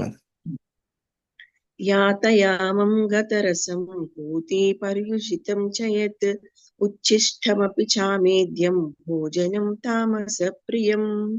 అనువాదము: భుజించుటకు 3 గంటలకు ముందు వండబడినవియు, రుచిహీనమైనవియు, చెడు వాసనతో కూడి కృలినట్టియు, ఇతరులు తినగా మిగిలినదియు అనగా ఎంగిలి మరియు నిషిద్ధ పదార్థములతో కూడినదియు అగు ఆహారము తమో గుణమునందున్న వారికి ప్రీతికరమైనవి. ధన్యవాదాలు ప్రభుజీ. హరి కృష్ణ. హరే కృష్ణ. Thank you Mataji. యాత యామము, యామం అంటే 3 గంటలు. సో యాత యామము అంటే 3 గంటలు దాటిన తర్వాత వండబడినటువంటి, 3 గంటల ముందే వండబడినటువంటి భోజనము అది ఎందుకు తినకూడదు అంటే, ఫ్రెష్గా వండినటువంటి భోజనం వేరేలాగా ఉంటుంది, 3 గంటల అయిన తర్వాత వేరేలాగా ఉంటుంది, 7 గంటల తర్వాత వేరేలాగా ఉంటుంది. సో మీరు సపోజ్ కొబ్బరితో తయారు చేసింది ఏదైనా అక్కడ చూస్తే మీకు ఆ డిఫరెన్స్ క్లియర్గా తెలుస్తుంది. పొద్దున వండినట్టయితే కొబ్బరి చట్నీ రాత్రికల్లా వాసన వస్తుంది, అవునా? అంటే అది టైం తోటి అది పాడైపోతుంది అనమాట, డీకంపోజ్ అవుతూ ఉంటుంది. ఓకే, సో అలాగా ఫ్రెష్గా తినాలి భోజనం. అది లేటుగా తిన్నట్లయితే అది తామసిక ప్రియము. పాడైపోయిన భోజనాన్ని ఇష్టపడి తినడం అనేది తామసిక ప్రియం. ఇంకా రుచిహీనములైనటువంటివి, అసలు రుచి పచి లేకుండా తినడం అనేది కూడా మంచిది కాదు. భోజనము తిన్నప్పుడు చాలా రుచికరంగా ఉండాలి. మన ప్రభుపాదులు వారు చెప్తారన్నమాట, ప్రసాదాన్ని ఎంత చక్కగా వండాలి అంటే మనము తినేవాడికి ఆకలి లేకపోయినా ఆకలి పుట్టాలి, అంత టేస్టీగా ఉండాలి భోజనం అనేది. ఎప్పుడన్నా చాలా ఆకలిగా ఉన్నవాడు కూడా ఆకలి చచ్చిపోయేలాగా ఉండకూడదు మనం వండే భోజనం, రుచి బచి లేకుండా వండకూడదు. ఓకే, మంచిగా టేస్టీగా వండాలి. తినేవాళ్ళు చాలా ఇష్టపడి చాలా హ్యాపీగా ఎంత బాగుందో ఇవాళ అనుకునే విధంగా ఉండాలి భోజనం అంటే. అలా చేస్తే హెల్త్ ఇంప్రూవ్ అవుతుంది. ఎందుకంటే ఎవరైనా ఇష్టపడి తిన్నట్లయితే ఒక రకంగా అరుగుతుంది భోజనం, ఇష్టం లేకుండా తిన్నట్లయితే ఒక రకంగా ఉంటుంది భోజనం. ఎందుకో తెలుసా? ఆయుర్వేదంలో ఏం చెప్తారంటే, ఈ డైజెషన్ అనేది నాలుక పైన స్టార్ట్ అయిపోతుందంట డైజెషన్. మనం ఏమనుకుంటాం, కడుపులోకి ఎలాగోలా దూర్చేస్తే ఆ కడుపు అది ఏదో చేసుకుంటుంది అని. అలా కాదు. నోటికి నచ్చట్లేదంటే, నోటికి నచ్చకుండా మనం బలవంతంగా నోట్లో పెట్టుకున్నాం అనుకోండి, అప్పుడు ఏమవుతుందంటే నాలుకలో రావాల్సినటువంటి ఆ ఎంజైమ్స్ రావు. నాలుకలో జరగాల్సినటువంటి డైజెషన్ జరగదు. అక్కడ కొన్ని ఎంజైమ్స్ రిలీజ్ అవ్వాలి ఆ ఫుడ్తో పాటు. అది మనం చాలా ఇష్టపడి సుఖంగా పీస్ఫుల్గా కూర్చొని తినాలి భోజనాన్ని. అందుకని భోజనం తినేటప్పుడు హడావిడిగా తినకూడదు, లేకపోతే మాట్లాడుతూ ఏదో వేరే పని చేసుకుంటూ తినకూడదు. యాక్చువల్లీ మనం ఏది పని చేసుకుంటూ మొబైల్ ఫోన్ చూసుకుంటూ టీవీ చూసుకుంటూ తినకూడదు భోజనాన్ని. ఓకే, భోజనం తినేటప్పుడు చక్కగా కాన్సన్ట్రేషన్ తోటి అలా కూర్చొని ప్రశాంతంగా సైలెంట్గా చాలా సౌండ్ చేయకుండా కూర్చొని తినాలి. అఫ్ కోర్స్ ఇది ఆఫీసుల్లోకి వెళ్ళే వాళ్ళు లంచ్ టైంలో కుదరదు, నాకు తెలుసు అది. బట్ అయినా కూడా సాధ్యమైనంత వరకు చాలా గబ అయ్యో ఇంకొక ఇలాంటిది కూడా నాకు కూడా జరిగింది, అందుకే చెప్తున్నాను, అనుభవంతో చెప్తున్నాను. అంటే చాలాసార్లు ఆఫీస్లో పనిచేసేటప్పుడు కొన్ని ఆఫీసుల్లో అసలు ఎంత టైట్గా ఉంటుందంటే వాళ్ళు చెప్తారన్నమాట లంచ్ని మీటింగ్లోనే తినేయాలని. అలాంటి వర్కులు కూడా ఉంటాయి. ఇంకా ఏంటంటే ఇంకా లంచ్ అనే సెపరేట్ టైం ఉండదు ఇంకా, ఎందుకంటే అన్ని కంటిన్యూస్ మీటింగ్స్ ఉంటాయి. కాబట్టి అడిగితే లంచ్ ఎలా తినాలంటే మేమందరం అలాగే తింటామని, మీటింగ్లో నువ్వు కూడా అలాగే తినడం అలవాటు చేసుకోవాలి. ఓకే, అలా కూడా ఉంటుంది పరిస్థితి. ఓకే, 10 మినిట్స్ లో తినేసి వచ్చేయండి అంటారు ప్రభుజీ. ఏమంటారు? ఒక 10 మినిట్స్ లో తినేసి వచ్చేయండి లంచ్ అంటారు. అలా అన్నా పర్వాలేదు, అది కూడా 5 నిమిషాలు వచ్చేయండి అని చెప్తారు, అది కూడా పర్వాలేదు. లేకపోతే ఎలా చెప్తారంటే ఇంకా ఇప్పుడు కాల్ జరుగుతుంటుంది మీటింగ్లోనే మాట్లాడుతూ మధ్యలో బ్రేక్ తీసుకొని ఒక స్పూన్ తినాలి, మళ్ళీ మాట్లాడి ఒక స్పూన్ తినాలి, అలాగా. అలాంటి పరిస్థితులు కూడా ఉంటాయి. తప్పదు, అది తప్పనిసరి పరిస్థితి. అలాంటి పరిస్థితుల్లో మనం ఏం చెప్పలేను నేను. కుదిరితే కనుక ప్రశాంతంగా తినడానికి ప్రయత్నం చేయాలి. ఓకే, కుదిరినప్పుడు ప్రశాంతంగా తినాలి భోజనాన్ని, గబగబా తినకూడదు, అలాగని మరి మెల్లగా కూడా తినకూడదు. కొంతమంది అయితే గంటసేపు తింటారు, చిన్నపిల్లలు అయితే ఓకే పర్వాలేదు, పెద్దవాళ్ళు అలా తినడం కరెక్ట్ కాదు. చాలా ఎక్కువసేపు కూర్చొని అలాగ మెల్లగా తినడం అనేది కూడా కరెక్ట్ కాదు. టీవీ చూస్తూ తినడం కూడా కరెక్ట్ కాదు. మొబైల్ ఫోన్ చూసుకుంటూ తినడం కూడా కరెక్ట్ కాదు. మన ప్లేట్లో ఏముందో భోజనము చూడాలి, లైటింగ్ కరెక్ట్గా ఉండాలి, ఎందుకంటే కనిపించాలి, మీరు తినేది కనిపించాలి. ఇదంతా కనెక్షన్ ఉంది అన్నమాట డైజెషన్కి. మీరు కంటితో చూసినప్పుడు నీకు అది తినాలి అని అనిపించాలి. ఫస్ట్ మీకు నచ్చంది మీ ప్లేట్లో పెట్టుకొని తినాలి బలవంతంగా అని అనుకోవడం అనేది కరెక్ట్ కాదు. ఇది ఒకసారో 2 సార్లు చేయొచ్చు, కానీ ప్రతిరోజు చేయాల్సినటువంటి పని కాదు. బలవంతంగా నాకు నచ్చంది నేను తింటాను, అలాంటి పరిస్థితులు ఉంటే ఏం చేయలేము. అలాంటి పరిస్థితులు కూడా ఉంటాయి, నాకు తెలుసు, అది కూడా అనుభవం ఉంది. అంటే సపోజ్ మనము హోటల్లో హాస్టల్లో ఉన్నాం అనుకోండి, పీజీలో ఉన్నాం అనుకోండి, స్టూడెంట్ లైఫ్లో ఆ టైంలో మనకు అన్ని ఆప్షన్స్ ఉండవు. ఓకే, మనకు వండుకోవడం అనేది కూడా ప్రాక్టికల్గా ఉండదు. అలాంటి పరిస్థితుల్లో వాళ్ళు ఏం పెడతారో అది తినాల్సి ఉంటుంది. సో చాలా ఇబ్బందులు పడ్డాం అలాంటి హాస్టల్స్లో. ఓకే, సో ఇలాంటివన్నీ కూడా ప్రాక్టికల్ సినారియోస్ చెప్తున్నాను. బట్ మనకి పాసిబిలిటీ ఆప్షన్ ఉంటే కనుక ఎప్పుడైనా కూడా సాత్వికమైన ఆహారం వండి తినడానికి ప్రయత్నం చేయాలి. దాన్ని ప్రసాదం భగవంతుడికి నివేదించి ప్రసాదంగా తీసుకోవాలి. ఓకే, కుళ్ళిపోయినటువంటి భోజనాన్ని తినకూడదు. అయితే దీనికి ఎక్సెప్షన్ ఏంటంటే భగవంతుడికి నివేదించినట్లయితే అది ఇంకా దాన్ని తామసికం అని చెప్పడానికి వీల్లేదు, అపవిత్రం అని చెప్పడానికి వీల్లేదు. అంటే దానికి ఎగ్జాంపుల్ ఏంటంటే రఘునాథ్ దాస్ గోస్వామి అని ఒక గొప్ప భక్తుడు ఉండేవాడు. చెప్తాను, చాలా ఇంట్రెస్టింగ్ ఉంటుంది కథ. రఘునాథ్ దాస్ గోస్వామి చాలా గొప్ప చైతన్య మహాప్రభు యొక్క అనుయాయుడు, చాలా గొప్ప భక్తుడు. ఆయన 6 గోస్వాముల్లో ఒకడు, చాలా గొప్ప భక్తుడు. ఒకప్పుడు ఆయన చాలా శ్రీమంతుడు. తర్వాత ఆయన అన్నీ వదిలేయడం జరుగుతుంది. అన్నీ వదిలేసి జగన్నాథ్ పురికి వచ్చేస్తాడు, చైతన్య మహాప్రభుతో పాటు ఉండాలని, అక్కడే ఉండాలని, ఆయన ఉన్న ఊళ్ళోనే ఉండాలని. తర్వాత కొన్ని రోజులు ఏం చేశాడంటే ఆయన చాలా డబ్బులు ఉన్నాయి కాబట్టి ఆయనకి వండించుకొని తెప్పించుకొని తినేవాడు. తర్వాత ఇదంతా ఇలా చేయకూడదు, కరెక్ట్ కాదని చెప్పేసి అది వదిలేసి జగన్నాథ్ పూరిలో వచ్చే ప్రసాదాన్ని తెప్పించుకొని తినేవాడంట. తర్వాత కొన్ని రోజుల తర్వాత ఇది కూడా కరెక్ట్ కాదనిపించింది.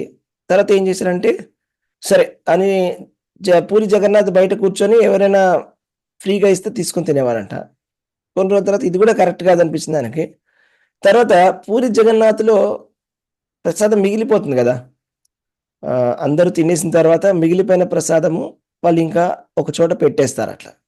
ఓకే, మరి చెత్తగుండలో పడేరు కానీ ఒక చోట పెట్టి అలాగే వదిలేస్తారు డీకంపోజ్ అయిపోయేలాగా. సో ఇంకా అక్కడి నుంచి ఆయన తీసుకొని తినడం మొదలు పెట్టాడు. ఓకే, అయితే ఒకరోజు చైతన్య మహాప్రభు వచ్చారంట. చైతన్య మహాప్రభు వచ్చి అడిగాడంట, ఏం తింటున్నావు నువ్వు? చాలా టేస్టీ ఫుడ్ అంట తింటున్నావు అంట కదా, నాకు పెట్టకుండా తింటావా అని. నువ్వు ఒక్కడవే ఎంజాయ్ చేస్తున్నావు ఏంటి అని. నాకు పెట్టాను. అయితే అని అంటాడు, లేదు లేదు లేదు లేదు, నేను ఎట్లా పెడతాను, మీరు దేవాది దేవుడు శ్రీకృష్ణ భగవానుడు, నీకు ఎట్లా పెడతాం? ఇది కుళ్ళిపోయినటువంటి భోజనం, ఇది కుళ్ళిపోయినా కూడా అది భగవంతుడి ప్రసాదమే, అది దివ్యమే. అయితే నాకు కావాలని చెప్పి ఆయన ఫోర్స్కి తీసుకున్నాడంట చైతన్య మహాప్రభు. అయితే రఘునాథ్ దాస్ అయితే మనకి ప్రభుపాదుల వారు ఏం చెప్తారంటే, గోస్వాములు ఏమైనా చేయగలరు కానీ మనం వాళ్ళని ఇమిటేట్ చేయడానికి ట్రై చేయకూడదు. జస్ట్ మనం తెలుసుకోవడానికి, ప్రసాదం యొక్క విలువ తెలుసుకోవడానికి మనం ఈ కథను చెప్పుకుంటున్నాం. ఓకే, ఒకసారి అలాగే కూడా జరిగిందంట. ప్రభుపాదుల వారికి ఎవరో ప్రసాదం కేక్ని ఎవరో పంపించారు ఇక్కడ నుంచో, వేరే దేశం నుంచో. పాడైపోయింది అది కొద్దిగా.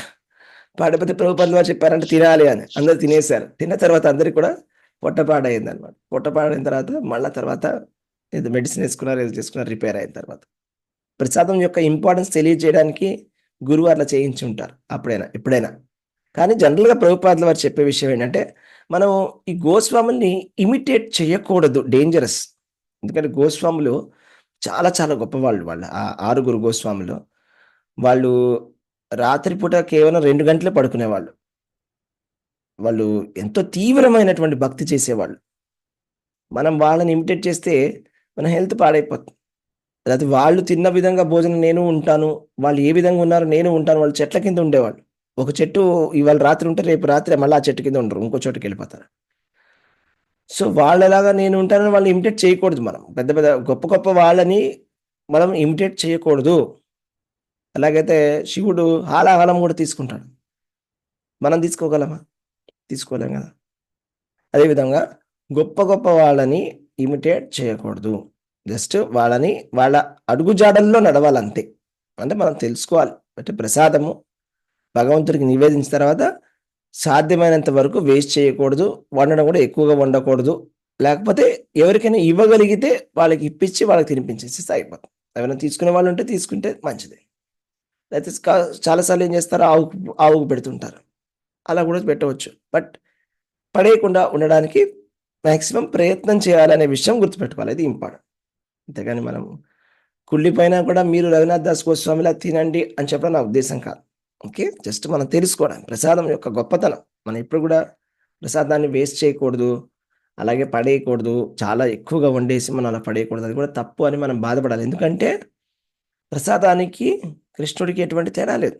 మహాప్రసాదే గోవిందే నామ బ్రహ్మణి వైష్ణవే స్వల్ప పుణ్యవతం రాజన్ విశ్వాసం నైవచాయతే.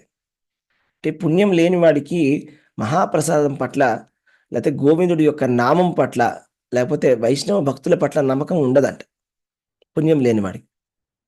కాబట్టి మహాప్రసాదాన్ని మనం చాలా జాగ్రత్తగా రెస్పెక్ట్ఫుల్గా దాన్ని ట్రీట్ చేయాలన్నమాట. భగవంతుడి యొక్క ప్రసాదం ఇది అని దాన్ని చాలా జాగ్రత్తగా పెట్టుకోవాలి. ఓకే, ఎవరైనా కూడా జగన్నాథ్ పురికి వెళ్తే అక్కడ మీరు ఆనంద బజార్లో నిర్మాల్య అన్నం అని దొరుకుతుంది. దాని పేరు నిర్మాల్య అన్న. అంటే జగన్నాథ్ పురిలో ఏం చేస్తారంటే, ఆనంద బజార్ అంటే ఇక్కడ భగవంతుడికి నివేదించినటువంటి భోజనం ఏదైతే ఉందో దాన్ని తీసుకొచ్చి అక్కడ వాళ్ళు బజార్లో అమ్ముతారు. యాక్చువల్లీ చైతన్య మహాప్రభు కూడా అదే తినేవాడు, భగవంతుడు నివేదించినటువంటి ప్రసాదం. చాలా ఇంపార్టెంట్, చాలా అద్భుతం. జగన్నాథ్ పురిలో స్పెషల్ అది. తిరుపతి లడ్డు ఏ విధంగా స్పెషలో, జగన్నాథ్ పురిలో కేవలం ఒక లడ్డూనే కాదు ప్రసాదం, మొత్తం భోజనం అంతా ప్రసాదం కింద ఉంటుంది. చాలా ఐటమ్స్ ఉంటాయి, ఎన్నెన్నో ఐటమ్స్ ఉంటాయి, రకరకాల ఐటమ్స్ ఉంటాయి. అవన్నీ కూడా చాలా ట్రెడిషనల్గా చేస్తూ వస్తున్నారు. అందులో వేసే భోజనం ఆ ప్రసాదంలో జగన్నాథ్ పురి ఉన్నటువంటి సంప్రదాయంలో వాళ్ళు అందులో టమాటాలు వేయరు, బంగాళదుంప వేయరు, ఇవన్నీ వేయరు. ఇవన్నీ ఎందుకంటే ఈ మధ్య రీసెంట్గా వచ్చినాయంట. ఇవన్నీ చిల్లి కూడా ఉండదు దానికి, కారానికి ఇంకేదో వేరే ఉంటుంది మళ్ళీ.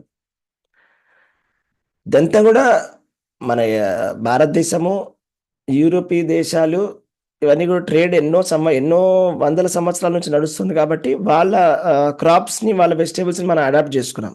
ఈ టమాటా అయినా, ఈ బంగాళదుంప అయినా ఇవన్నీ కూడా ట్రెడిషనల్‌గా ఎన్నో వేల సంవత్సరాల నుంచి ఉన్నవి కావు ఇండియాలో బేసికల్‌గా. ఓకే. సో, అలాంటివి వాళ్ళు శాస్త్రంలో, ఆగమ శాస్త్రాల్లో ఏ విధంగా చెప్పారో ఆ విధమైనటువంటి ప్రసాదం తయారు చేస్తారు. శాస్త్రంలో ఏం చెప్పారు, పాకశాస్త్రం అని ఉంటాయన్నమాట. అవన్నీ కూడా భగవంతుడికి ఎలాంటి భోజనం పెట్టాలని ఉంటుంది. దాన్ని వాళ్ళు ఫాలో చేసి వాళ్ళు చేస్తారు. ఓకే. సో, ఆ విధంగా అందులో నిర్మాల్య అన్నం అని దొరుకుతుంది. దాని గురించి మాట్లాడుతున్నాను. నిర్మాల్య అన్నం ఏంటంటే, ఆ అన్నము దాన్ని డ్రై చేసేసి, దాన్ని కడిగేసి డ్రై చేసేసి మనకి అమ్ముతారన్నమాట చిన్న ప్యాకెట్‌లో. అది తెచ్చుకోండి మీరు నెక్స్ట్ టైమ్. ఎందుకంటే ఏకాదశి ద్వాదశి నాడు ఫాస్టింగ్ బ్రేక్ చేసేటప్పుడు మీరు ఆ రైస్ తోటి బ్రేక్ చేస్తే చాలా బాగుంటుంది. మనం జనరల్‌గా ఏం చేస్తాము, ఏదో ఒకటి దొరకకపోతే ఏదో ఒకటి తినడానికి ట్రై చేస్తాం. ఓకే. అలా చేయకుండా ఈ నిర్మాల్య అన్నంతోటి మీరు మీ ఫాస్ట్‌ని బ్రేక్ చేయడానికి ప్రయత్నం చేయండి. అలా చేస్తే చాలా మంచిగా ఉంటుంది. కరెక్ట్‌గా ఉంటుంది. పర్ఫెక్ట్‌గా ఉంటుంది. మన ద్వాదశిని బ్రేక్ చేయడానికి పర్ఫెక్ట్‌గా ఉంటుంది. నెక్స్ట్ టైం జగన్నాథ్ పూరికి వెళ్ళినప్పుడు కానీ, భక్తులు జగన్నాథ్ పూరికి వెళ్ళినప్పుడు కానీ అది మీరు తెప్పించుకొని తినడానికి ప్రయత్నం చేయండి. అదే ఇంకొకటి ఏంటంటే, ఇంకా చాలా విషయాలు ఉన్నాయి చెప్పడానికి. మంచి మంచి విషయాలు ప్రసాదం గురించి. ప్రసాదం పట్ల మనకి ఎటువంటి ఆలోచన ఉండాలి అని. అయితే మన సరస్వతి సిద్ధాంత సరస్వతి, భక్తి సిద్ధాంత సరస్వతి ఠాకూర్ మహారాజ్ గారు ఉన్నారు కదా, ప్రభుపాదుల వారి గురువు గారు. ఆయనకి ప్రసాదం పట్ల ఉన్న నమ్మకం ఎంత గొప్పదే అని మీకు ఒక ఎగ్జాంపుల్ చెప్తాను. మీరు షాక్ అయిపోతారు వింటే. యాక్చువల్లీ శాస్త్రంలో ఏం చెప్పారంటే, ప్రసాదము ఎంత పవిత్రమైనదంటే ఎవరైనా దాన్ని ఎంగిల్ చేసినా కూడా తినవచ్చు. జనరల్‌గా ఉచ్చిష్టం అంటారు దాన్ని, ఎంగిల్ని. ఎవరైనా ఎంగిల్ చేశారనుకోండి, ఎవరైనా నోరు పెట్టారు ఎంగిల్ చేశారంటే మనం తినకూడదు. ఎందుకంటే అది అపవిత్రం అయిపోతుంది కాబట్టి. ఓకే. అందుకోసం అది ఒక జనరల్‌గా ఫాలో చేయాల్సినటువంటి రూల్ శాస్త్రంలో చెప్తారు. కేవలం భగవంతుడి యొక్క ఉచ్చిష్టం తీసుకోవచ్చు, గురువు యొక్క ఉచ్చిష్టం తీసుకోవచ్చు. అయితే ఎవరైనా చాలా గొప్ప శుద్ధ భక్తులు ఎవరైనా కనిపిస్తే వాళ్ళ ఉచ్చిష్టం తీసుకోవచ్చు. ఉచ్చిష్టం అంటే వాళ్ళు తీసుకున్న తర్వాత వాళ్ళ ప్లేట్‌లో మనం భోజనం తీసుకోవడం అనేది ఒక పద్ధతి ఉంటుంది శాస్త్రం ప్రకారం. ఆ విధంగా తీసుకోవచ్చు. కానీ ఎవరిది కూడా అట్లా మనం ఎంగిల్ అనేది తీసుకోకూడదు, ఉచ్చిష్టం తీసుకోకూడదు. కానీ ఈ మహాప్రసాదం ఎంత గొప్పది అంటే, ఎవరైనా ఎంగిలి చేసినా కూడా అది ఎంగిలి అవ్వదట. ఎంగిలి అవ్వదు అంటే అపవిత్రం అవ్వదు. దానికి ఒక మీకు ఎగ్జాంపుల్ చెప్తే మీరు షాక్ అయిపోతారు. భక్తి సిద్ధాంత సరస్వతి ఠాకూర్ వారికి ఉన్నటువంటి విశ్వాసం ఎంత గొప్ప విశ్వాసం అంటే, ఒకసారి ఏం జరిగింది, గోవర్ధన పూజ నాడు వాళ్ళు అన్నకూట అని చేస్తారు బృందావనంలో. అన్నకూటం అంటే ఇస్కాన్లో కూడా చేస్తారు. అంటే అన్నం వండి వాళ్ళు ఒక గోవర్ధన గిరిలాగా పెద్ద కొండలాగా పెడతారు. అయితే ఒక కుక్క వచ్చి నోరు పెట్టింది అన్నంలో. అయితే అందరూ ఇప్పుడు ఏం చేయాలి, ఈ ప్రసాదాన్ని పడేయాలా అని అందరూ ఆలోచిస్తున్నారు అనమాట ఆశ్రమంలో ఉన్నవాళ్ళు. భక్తి సిద్ధాంత సరస్వతి ఠాకూర్ వారు వచ్చి ఆ ప్రసాదాన్ని తీసుకొని నోట్లో పెట్టుకున్నారు. ఇది భగవంతుడి ప్రసాదం అని, దీనికి అపవిత్రత ఉండదు. ఓకే. సో ఇది చాలా గొప్ప విషయం. అంటే అందరినీ చెప్తున్నా కదా, మహాజనులు మనకి సెట్ చేసి ఎగ్జాంపుల్ చూపిస్తారు. అందుకే ఇంకా చెప్పాలంటే భక్తి సిద్ధాంత సరస్వతి ఠాకూర్ గురించి చెప్పాలంటే, ఆయన ప్రసాదంలో డిఫరెన్స్ కూడా చూసేవాడు కాదు. అంటే ప్లేట్లో ఒకటి స్వీట్ ఉంటుంది, ఒకటి హాట్ ఉంటుంది, ఒక బజ్జీ ఉంటుంది, చట్నీ ఉంటుంది. అయితే ఆయన ఇందులో ఎటువంటి డిఫరెన్స్ నేను చూడకూడదు అని చెప్పేసి ఆయన ఏం చేసేవారంటే, స్వీట్‌ని, హాట్‌ని అన్నింటిని కలిపి ఆయన తినేసేవారంట. అంటే మళ్ళీ ఎందుకంటే లేకపోతే ఈ డిఫరెన్షియేషన్ అనేది వస్తుంది. పర్సనల్‌గా నేను కూడా నా గురించి చెప్పాలంటే, సపోజ్ స్వీట్ వస్తే, ఓహ్! స్వీట్ నాకు వద్దని చెప్తా. ఫ్రైడ్ లేకపోతే నాకేది పడదో నేనైతే అది వద్దు అని చెప్తాను. ఆయన అలాంటి భావన చూపించకూడదు కాబట్టి, అలాంటి భావన నాలో రాకూడదు అనేటువంటి ఉద్దేశంతో ఆయన అందరికి చూపించడానికి ఏం చేశారంట, పెట్టిన స్వీట్‌ని కానీ, హాట్‌ని కానీ, రైస్‌ని కానీ, ఏదైనా కానీ అన్ని కలిపేసి ఒకటేసారి తినేసేవారంట. ఇది ప్రసాదం. ఆయన చాలా చాలా గొప్ప భక్తుడండి. ఆయన్ని మనం ఇమిటేట్ చేయలేం. ఓకే. జస్ట్ మనం తెలుసుకోవడానికి అనమాట. ఎంత గొప్ప గొప్ప భక్తులు ఉన్నారో చూడండి, ఈ మహాప్రసాదం యొక్క గొప్పతనం చూడండి అని. మనం ఎంత జాగ్రత్తగా ఉండాలి మహాప్రసాదంలో, ఎటువంటి డిఫరెన్షియేషన్ చేయకుండా ఉండాలి. ఎప్పుడైనా కూడా ప్రసాదాన్ని ఎవరైనా అందించినప్పుడు మనం తీసుకోవాలి, దాన్ని వెంటనే తీసుకోవాలంటే. ప్రసాదం ఎవరైనా ఇచ్చినప్పుడు వెంటనే తీసుకోవాలి. కానీ ఏకాదశి నాడు తినకూడదు. ఏకాదశి నాడు తిరుపతి లడ్డు తెచ్చిచ్చినా కూడా మనం తినకూడదు. లేకపోతే జగన్నాథ్ పూరి ప్రసాదం ఇచ్చినా కూడా మనం తినకూడదు. ఏం చేయాలంట? ప్రసాదాన్ని పెట్టుకొని నెక్స్ట్ డే తినాలి. అలాగే భగవంతుడికి ఆ రోజు నాడు మనం ధాన్యం తీసుకోం కాబట్టి భగవంతుడికి కూడా ధాన్యం పెట్టమని ఏం లేదు. భగవంతుడికి పెట్టవచ్చు, భగవంతుడు తీసుకుంటాడు. భగవంతుడికి కాదు ఏకాదశి, మనకు ఉన్నది. మనం పవిత్రం అవడానికి మనం చేస్తున్నాం. భగవంతుడికి పవిత్రీకరణ అవసరం లేదు. భగవంతుడి నుంచి వచ్చింది ఏకాదశి దేవి. ఆయనకి మనము ఫాస్టింగ్ చేయాల్సినటువంటి అవసరం లేదు. ఓకే, సో ఈ విధంగా అర్థం చేసుకోవడానికి ప్రయత్నం చేయండి. ఇది శుద్ధ సత్వం. నేను ప్రసాదం గురించి చెప్పా కదా, ఇదంతా కూడా శుద్ధ సత్వమైనటువంటిది. భగవంతుడికి నివేదించినది శుద్ధ సత్వం. ఓకే, అలాగని చెప్పేసి ఒకసారి నన్ను శిక్షా ఇంటర్వ్యూలో కూడా అడిగారనమాట. గుణార్ణవ ప్రభు ప్రశ్న అడిగారు నన్ను అండ్ మా వైఫ్ ప్రేమ, మా ఇద్దరం కూడా ఇంటర్వ్యూ ఇస్తున్నప్పుడు ఒక ప్రశ్న అడిగారు. ఏంటంటే, ఇఫ్ సపోజ్ నేను స్విగ్గీ నుంచి ఫుడ్ ఆర్డర్ చేస్తాను, ఆర్డర్ చేసి భగవంతుడికి ప్రసాదం కింద నైవేద్యం కింద పెట్టవచ్చా అని. దానికి సమాధానం ఎవరైనా చెప్పగలరా ఆన్సర్? మిమ్మల్ని అడిగితే మీరేం చెప్తారు ఆన్సర్? ప్రభుజీ. పెట్టాలా పెట్టకూడదా? పెట్టకూడదనే చెప్తాం. మరి ఎలా ఉంటారో ఏమో అవన్నీ తెలియదు కదా. ఇంకెవరైనా ఆన్సర్ చెప్తారా? అంటే ప్రభు తర్వాత వాళ్ళ చైతన్యం అది వేరుగా ఆఫర్ ఉంటుంది. చేసిన అది వ్యక్తి కాదు ప్రభుజీ. అందుకని ఆఫర్ చేయని ఫుడ్ కాబట్టి అక్కడి నుంచి వచ్చింది కాబట్టి మనము తినడానికి ఉండదు అని. భక్తి భావనతో వండరు కాబట్టి మనం ఆఫర్ చేయకూడదు అని. కరెక్ట్.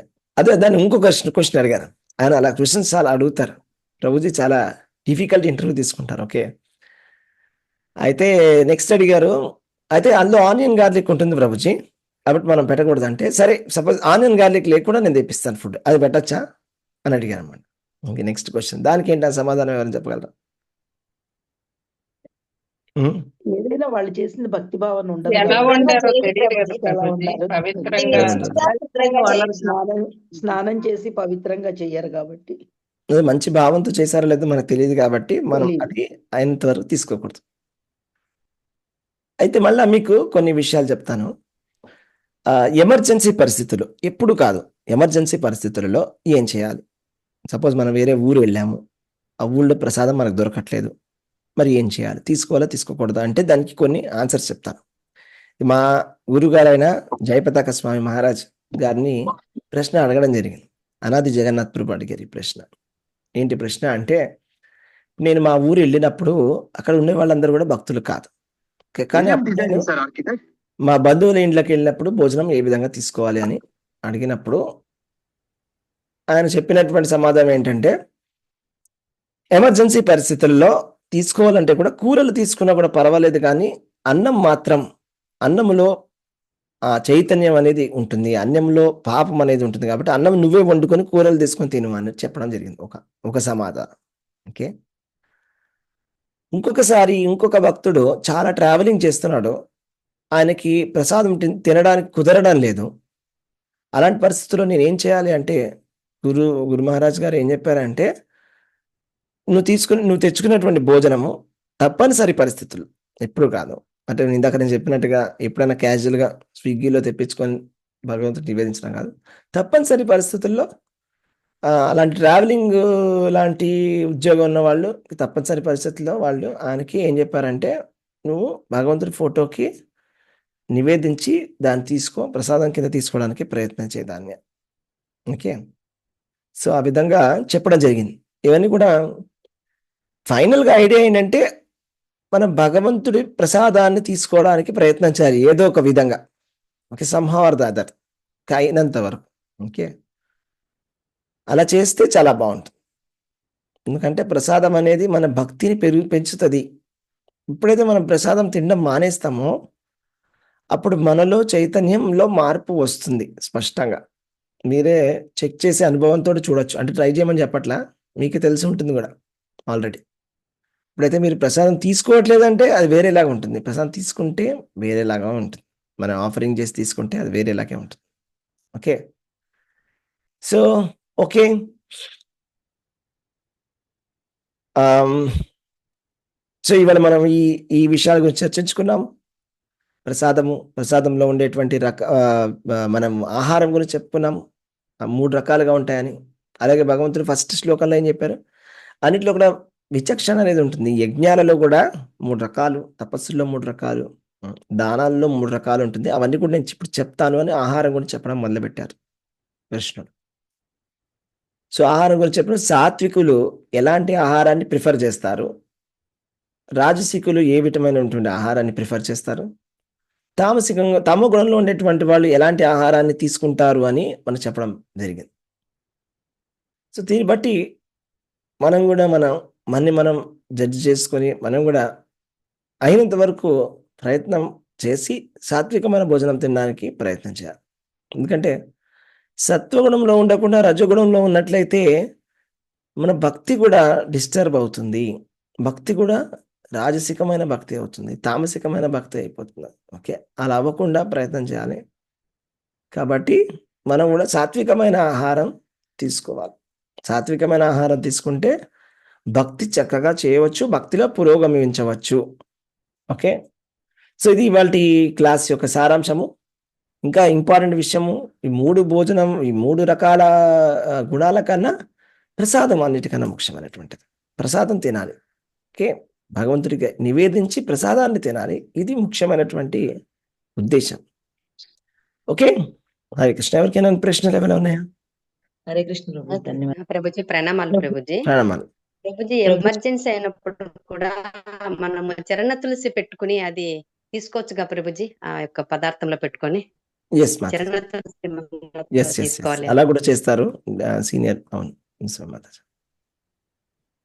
ప్రభుజీ భగవంతుడు ఇందాక తెలుసు. మీరు ఒకటి చెప్పారు కదా, అన్నపు రాశి మీద కుక్క పెడితే అప్పుడు ప్రభు వేరే స్వామి వచ్చి తిన్నాక అది ప్రభు అంటే ఆ అన్నం రాసి ముందు కృష్ణ భగవాన్ నివేదించిన నివేదించిన తర్వాత ఉన్న ప్రసాదం ఓకే. నివేదించక ముందు అయితే పడేస్తారు. దాన్ని అదే మనం ఆఫర్ చేయం కదా.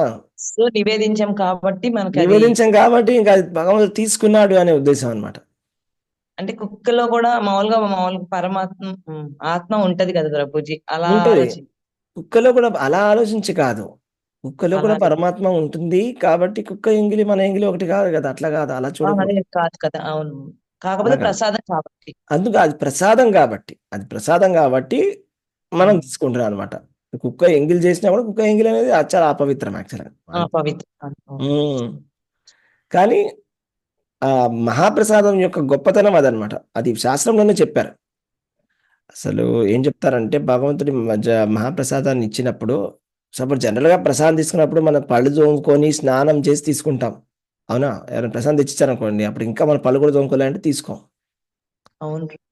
కానీ మహాప్రసాదం అనేది ఎట్లాంటిదంటే అది ఎంత పవిత్రమైనది అంటే వెంటనే తీసుకోవాలి మనం. పళ్ళు తోముకోకపోయినా స్నానం చేయకపోయినా ఓకే, అది ఎంగిలైనా ఏమైనా మనం తీసుకోవాలి. అలాగా దాని యొక్క గొప్పతనం అనమాట. మహాప్రసాదం యొక్క గొప్పతనం. ఓకే. ఆ భావనతోటి మనం తీసుకోవాలి. తీసుకున్న తర్వాత తినొచ్చు అంటే తీసుకుని పక్కన పెట్టుకుని మనం అదే టైం తినకూడదు. తీసుకోవచ్చు. ఏం తీసుకున్నా తప్పలేదని ఉంది శాస్త్రంలో. కానీ ప్రాక్టికల్గా అయితే ఓకే ఫైన్, తర్వాతైనా తీసుకోవచ్చు. బట్ వెంటనే తీసుకోవాలని అయితే శాస్త్రం నిర్దేశం ఉంటుంది అనమాట. ప్రసాదం ఎవరైనా ఇచ్చినప్పుడు వెంటనే తీసుకోవాలి. అట్లీస్ట్ కొద్దిగా అయినా చిన్న పీస్ అయినా ఇమీడియట్ గా తీసుకోవాలి. ఓకే. ఇంకొకటి ప్రభుజీ, ఇప్పుడు మనం చెప్పండి. మీరు చెప్పారు కదా మాంసాహారము తింటే నెక్స్ట్ అదే ఆ జీవి నెక్స్ట్ మనల్ని అలా ఇప్పుడు తెలియక ముందు ఆ జ్ఞానం లేక ముందు చాలా మంది మాంసాహారుల వంశంలో అంటే వంశపరపర కుటుంబాల్లో వస్తాయి తింటారు కదా ప్రభు. ఇప్పుడు అది అప్పటి వరకు తిన్నది ఆ తర్వాత జ్ఞానం వచ్చాక మానేసిన దానికి కూడా ఈ పాపం అనేది అయితే ఉంటది కదా ప్రభుజీ. అన్ని రోజులు జీవుల్ని చంపాము అంటే తిన్నాము అనేది. అంటే ఇప్పుడు మనం మానవ జన్మ ఎత్తాము కాబట్టి నెక్స్ట్ మనకి ఏ జన్మ వచ్చింది అనేది జ్ఞానం తెలియక ముందు మనం తిన్నాం కాబట్టి ఎలా కరెక్ట్. తెలియకుండా చేసినట్లయితే అది భగవంతుడి నామ మనం చేయడం వల్ల భక్తి చేయడం వల్ల అన్ని పాపాలు పోతాయి. ఈ జన్మలో చేసిన పాపాలు కూడా కింద జన్మలో చేసిన పాపాలు కూడా పోతాయి, తెలియకుండా తిన్నట్లు అయితే. కానీ ఇది తెలిసిన తర్వాత కూడా సపోజ్ ఎవరైనా తినేసి సరే నేను నామం చెప్తానంటే అది మళ్ళీ అపరాధం అవుతుంది. అలా చేయకూడదు, అది నామ అపరాధం అవుతుంది. ఓకే, నేను నామం చేస్తున్నాను కాబట్టి నేను తిన్న పాపం పోతుందిలే అన్నట్టుగా మనం చేస్తే అది నామాన్ని అపరాధం చేసినట్టు అవుతుంది. అలా కాకుండా ఒకప్పుడు మనకు తెలియదు, ఏదో తప్పు జరిగింది, అయితే అన్ని కూడా క్లియర్ అయిపోతాయి జనరల్గా. భగవంతుడి నామం అంత పవర్ఫుల్. ఓకేనా? Okay Prabhuji, Hare Krishna. Thank you. Thank you. Hare Krishna. Hare Krishna Prabhu. Yes Prabhu, చెప్పండి ప్రభు. ప్రభు ఒకటి లాస్ట్ మండే ప్రభు, నేను యాక్చువల్లీ టాటా క్రోమాలో నేను అడ్మినిస్ట్రేషన్ చేస్తాను అనమాట.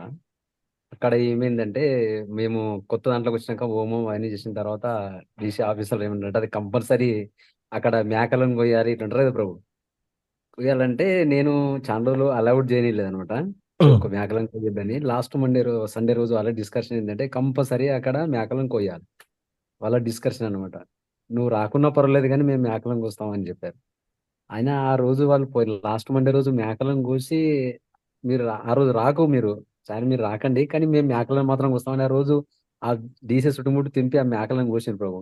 అది పాపమా పుణ్యమా అని మాకు అర్థం కాలేదు. ఇంకేమిటి ఏమంటారు అంటే నాన్ వెజ్ చేస్తే మేము వెజ్ చేస్తాం, మేము నువ్వు వెజ్ తిను కానీ నాన్ వెజ్ తినకు అని ఇట్లా వాళ్ళు డిస్కషన్ చేసుకుంటారు బాబు. ఒక్కొక్క తావులలో నాన్ వెజ్ మాత్రం కంపల్సరీ చేస్తాము అని ఉంటారు అనమాట. ఈ కొత్తది ఎక్కడైతే ఓపెనింగ్ వాళ్ళు ఉంటాయో అక్కడ నాన్ వెజ్ కంపల్సరీ చేయాలి. అవునా? అది ఎందుకు ఆ విధంగా వస్తుందో అర్థం అవ్వట్లేదు ప్రభు. అది బలి ఇవ్వాలి, కంపల్సరీ బలి ఇవ్వాలి. బలి ఇవ్వకపోతే ఏదో ఒకటి జరుగుతుంది. వీళ్ళ అది అలా ఆలోచన ఒక ఒక ఒక అదే శాస్త్రాలని ఎవరు పాటించట్లేదు సరిగా. బలి అనేది కాన్సెప్ట్ తెలియదు, కానీ యజ్ఞంలో అయితే పశువుని బలిస్తారు. అది కూడా దానికి కూడా ఒక రెమెడీగా చేయొచ్చు. దానికి కూడా ఒక ఒక ఒక రీప్లేస్మెంట్ అనేది ఉంది మన మనుస్మృతిలో. యజ్ఞంలో బలి ఇవ్వాల్సిన బలి పశువుని ఒక పిండితోటి తయారు చేసి, ఒక పశువు బొమ్మని పిండితోటి తయారు చేసి ఆ బొమ్మని చేసినట్లయితే అది చేసినట్టే అని అంటే దానికి రీప్లేస్మెంట్ చూడండి, సింపుల్ రీప్లేస్మెంట్ కదా. ఓకే. సో అలాగా అది మొదటి విషయం, మనుస్మృతిలో చెప్పిన విషయం చెప్తున్నాను. అలాగా వాళ్ళు ఆ పశువులాగా చిన్న పిండి ముద్దతోటి తయారు చేసి దానికి బలి ఇచ్చినట్టుగా ఇస్తారు. ఓకే, అలా చేసిన అది కూడా రెమెడీ. అసలు ఇంకా కరెక్ట్గా చెప్పాలంటే ఈ కలియుగానికి నామ సంకీర్తనమే పర్ఫెక్ట్ యజ్ఞం. సంకీర్తన యజ్ఞం అంటారు. ఇది మనం ప్రచారం చేయాలన్నమాట. అది ఈ నాలెడ్జ్ అందరికీ అందుకోలేదు కాబట్టి ఇంకా అందరికీ అలాంటి భావన ఉండిపోయింది. అంటే కంపల్సరీగా బలి ఇవ్వాలి, బలి ఇవ్వకపోతే ఏదో చెడు జరుగుతుంది, లేకపోతే అది ఎవరైనా బలి తీసుకుంటుంది అనే ఒక ఆలోచన అందరిలో ఉన్నది అట్లా. అవును అవును అవును.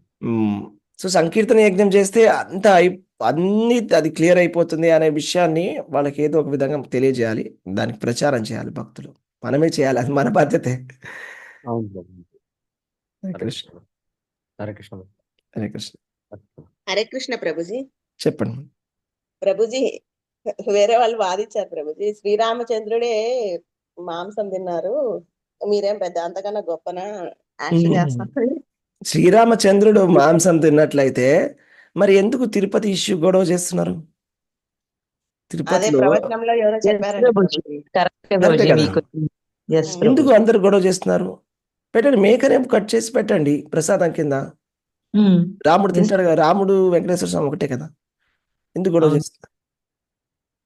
రాముడు తినే ఫుడ్డే కదా కదా, సింపుల్. సో కామన్ సెన్స్ అది. ఓకే, కానీ ప్రతి ఒక్కళ్ళు అదే వాహనం కొన్న ప్రతి దానికి బలి అనే పేరుతో జీవుల్ని హింసించడం ప్రతి వాహనానికి అలవాటు చేస్తారా? ఓకే, నాకు ఈ విషయం తెలియదు. నాకు వాహనం కొన్న ప్రతిసారి కూడా బలిస్తారా? అంటే కొంతమంది అంటే ఇప్పుడు కొన్ని కాలేజెస్ లో బస్సెస్ కూడా కొత్తవి తీసుకోవాలంటే వాటికి ఏదో బలి ఇవ్వాలని మనం అనుకుంటున్నారు, మా కాలేజ్ లో అన్నారు. అలా అనుకున్నా, ఓకే ఇలా కూడా చేస్తారా అనేసి. అంటే ఆ వాహనాలు అవన్నీ ఇచ్చి దేవుడికి ఆ తర్వాత ఓపెన్ చేసి అంటే ఇలా ఉందండి. సత్వగుణం ఉంది, రజగుణం ఉంది, తమగుణం ఉంది. ఇప్పటి నుంచి ఇది కొత్తగా వచ్చింది కాదు, ఎప్పటి నుంచో ఉంది. అందుకు భాగవతంలో మనం చూస్తాము, జడభరతుణ్ణి బలి ఇవ్వడానికి కొంతమంది వస్తారు, కాపాలికులు. కాళికాదేవి ముందు జడభరతుడినే పడుకోబెట్టి తల కట్ చేయడానికి వస్తారు. ఇప్పుడు అంటే ఎన్నో వేల సంవత్సరాల నుంచి అన్ని రకాలైనటువంటి జనాలు కూడా ఉన్నారు. శుద్ధ సత్వంలో ఉండేటువంటి వాళ్ళు కూడా ఉన్నారు, భగవంతుడి భక్తులు కూడా ఉన్నారు, కేవలం శాకాహారం చేసే వాళ్ళు ఉన్నారు, ఇలాగా మాంసాహారం తీసుకునే వాళ్ళు, బలులు ఇచ్చే వాళ్ళు కూడా ఉన్నారు. ఎప్పుడు ఉన్నారు, అన్ని రకాలైనటువంటి మనుషులు ఎప్పుడు ఉన్నారు. మనం కూడా ఏదైనా ఉండవచ్చు, కానీ మన పొజిషన్ నుంచి మనం జ్ఞానంతో తెలుసుకొని, భగవద్గీత తెలుసుకొని, జీవులని హింస పెట్టకూడదు అనే ముఖ్యమైన సూత్రాన్ని గ్రహించాలి. జీవుడికి హింస చేయొద్దు. ఏ జీవి కూడా, అందరి జీవుల్లో పరమాత్మ ఉంది కాబట్టి ఈ విజయాన్ని హింసించకూడదు, మొదటి విషయం. శాస్త్రాలను పాటించాలి, రెండో విషయం. సో శాస్త్రం, ముఖ్యమైన శాస్త్రం భగవద్గీత. భగవద్గీతలో జీవహింస చేయొద్దని కృష్ణ భగవానుడు చెప్తున్నాడు. కృష్ణుడు ఏం చెప్తున్నాడు, నాకు నివేదించి తీసుకోమని చెప్తున్నాడు, పత్రం పుష్పం ఫలంతో కదా. సో ఈ రెండు ప్రిన్సిపల్స్ ని మనం గుర్తుపెట్టుకొని మనం చేయాలి, అంతే కదండి. సో ఏం చేయలేం అన్నట్టు వాళ్ళు అందరూ ఉంటారు. అందుకోసమని భక్తులు బాగా ప్రచారం చేయాలి, పుస్తకాలను ఇవ్వడం కానీ, సంకీర్తన చేయడం కానీ మనం చేయాలి. ఆపలేని పరిస్థితి యాక్చువల్లీ. అవును, చూస్తున్నా మనం. యాక్చువల్లీ ఎప్పుడు తిననంత మాంసాహారం ఇప్పుడు తింటున్నారు భారతదేశంలో. ఒరిజినల్గా ప్రభుపాదులు వారు చెప్తారు, హిందువులందరూ కూడా శాకాహారులే అని ఒరిజినల్గా. తర్వాత ఈ మన ఇన్వేషన్స్ అన్ని వచ్చిన తర్వాత మాంసం తినడం అనేది ఎక్కువ అలవాటైంది అందరికీ. ఒకప్పుడు అది ఉండేది కాదు అని. ఓకే, తర్వాత ఏం జరిగింది, ఇప్పుడు పరిస్థితి ఎట్లా అవుతుందంటే, కొంతమంది కొన్ని రోజులు రెస్ట్రిక్టెడ్గా తీసుకునే వాళ్ళు ఇంకా రెగ్యులర్గా తీసుకోవడము చాలా ఎక్కువ పెరిగిపోయింది కన్సంప్షన్. మీరే చూస్తున్నారు కదా, ప్రతి వీధుల్లో ఎన్ని కొట్లు ఉంటున్నాయి. అవునా, వీధికి ఒక కొట్టు ఉంటుంది. ఓకే, సెలూన్ ఉంటుందో, మెడికల్ షాప్ ఉంటుందో లేదు చెప్పలేము, కానీ ఖచ్చితంగా ఒక కబేడ్ అనేది ఉంటుంది. అవునా, స్లాటర్ హౌసెస్ ఉంటాయి. అంటే ఈ స్లాటర్ హౌసెస్ అన్ని మంచిగా, స్లాటర్ హౌసెస్ లో తప్పు జరుగుతుంది, ఇది అర్థం చేసుకోండి. దేవుడి పేర్లు పెట్టుకొని చేస్తారు ప్రభుజీ, వాటికి కూడా దేవుడు పేర్లు రాముడు, కృష్ణుడు, సాయిబాబా, ఎవరో ఒక దేవుడి పేర్లు పెట్టుకొని మరీ చేస్తున్నారు ఇలాంటి. దేవుడి పేర్లు వాళ్ళు వైన్ షాప్స్ కూడా పెడతారు. అదే వైన్ షాప్స్ కి, అంటే చెడు చేసే ప్రతి వాటికి దేవుడి పేర్లు పెట్టుకొని చేస్తున్నారు ఇక్కడ. అది నామ అపరాధం, దాన్ని నామ అపరాధం అంటారు. అంటే నామం పట్ల అపరాధం అన్నమాట. అందుకనే నామం పనిచేయదు. యాక్చువల్గా చెప్పాలంటే భగవంతుడిది ఒక్క నామం చెప్తే చాలు ముక్తి కోసం అని. మనం ఎన్నో నామం జపం చేయడానికి ప్రయత్నిస్తాం, ఒక్క నామం చాలు. కానీ నామ అపరాధాలు చేస్తున్నాం కాబట్టి మనకి ఇంత ప్రాక్టీస్ అవసరం. నామం పట్ల అపరాధాలు చేస్తున్నారు అందరూ కూడా. యాక్చువల్లీ చెప్పాలంటే భారతదేశంలో ఉండేవాళ్ళు చాలా గొప్పవాళ్ళు, ఎస్పెషల్లీ తెలుగు రాష్ట్రాల్లో ఉండేవాళ్ళు చాలా గొప్పవాళ్ళు. మా గురు మహారాజ్ అంటారు, తెలుగు రాష్ట్రాల్లో ఉండే వాళ్ళందరూ కూడా వైకుంఠ వాసులు, ఒరిజినల్గా వైకుంఠం నుంచి వచ్చారని. అంటే వీళ్ళందరూ భక్తులే ఒరిజినల్గా, కానీ ఎలాగో ఆ మాయ ప్రభావం వల్ల మర్చిపోయారు అంతా. కానీ వాళ్ళని కొద్ది కదిలిస్తే వాళ్ళు భక్తులు అయిపోతారు ఆటోమేటిక్. ఎందుకంటే వాళ్ళ ఒరిజినల్ పొజిషనే అదే, వాళ్ళు వైకుంఠ వాసులు ఎవరైనా కూడా. సో అలా మన భారతదేశం అనేది చాలా పుణ్యభూమి, కానీ వాళ్ళు అలా చేస్తున్నారంటే చాలా అన్ఫార్చునేట్, బ్యాడ్ లక్. మనం తెలుసుకోవాల్సిన ఈ ప్రిన్సిపల్ ఆలోచించాలి. కలియుగంలో కూడా కలికి 4 చోట్ల ప్రవేశం ఇచ్చారు. ఎక్కడెక్కడ చెప్పండి, 4 చోట్ల కలికి ప్రవేశాన్ని ఇచ్చారు. ఎక్కడిచ్చారు? 5 చోట్ల ఇచ్చారు. ఒకటి బంగారము, ఒకటి జూదం చేసే చోట, ఇంకోటి వ్యభిచారం జరిగే చోట్ల, ఇంకోటి మద్యపానం అమ్మే చోట, ఇంకొకటి కబేళ, ఇంకొకటి జంతు హింస జరిగే చోట. అంటే కలి ఆఫీసెస్ అన్ని చోట్ల ఉన్నాయి అంటున్నారు కదా. ఇప్పుడు మన వీధిలో వైన్ షాప్ ఉందా? ఉంది. ఓకే, నెక్స్ట్ కబేళాలు ఉన్నాయా? ఉన్నాయి. ఓకే, జూదం ఉందా? మీ మొబైల్ యాప్లో ఉంటాయి, మొబైల్ యాప్స్ వస్తున్నాయి, ఆన్లైన్ గేమ్స్ అని. పెద్ద పెద్ద క్రికెటర్స్ కూడా దానికి అడ్వర్టైజ్మెంట్ చేస్తున్నారు, ఆన్లైన్ బెట్టింగ్ అని. మీరు 5,000 పెట్టండి, 20,000 వస్తాయా? బెట్టింగ్ కూడా ఉంది. వ్యభిచారం ఉందా? అది ఉంది, సటిల్గా ఉంది. ఎక్కడ ఉందని మనం చెప్పలేం. ఓపెన్గా లేకపోయినా సటిల్గా ఉంది ఎంతో కొంత. మనం చూసే సినిమాలు కానీ, ఇప్పుడు ఉన్నటువంటి కల్చర్ కానీ, ఒక రకమైనటువంటి వ్యభిచారం ఉంది సొసైటీ. సో కలియుగంలో మనం ఉన్నాం ప్రస్తుతానికి. ఈ దృష్టితో మనం చూడాలి. ఓకే. కానీ అదే ఇలా ప్రవచనంలో చెప్పే వాళ్ళ మాటలు మీరు నమ్మడం అనేది కరెక్ట్ కాదు. అది ఎందుకంటే వాళ్ళు చెప్పే మాటకి ఒక ప్రమాణం లేదు.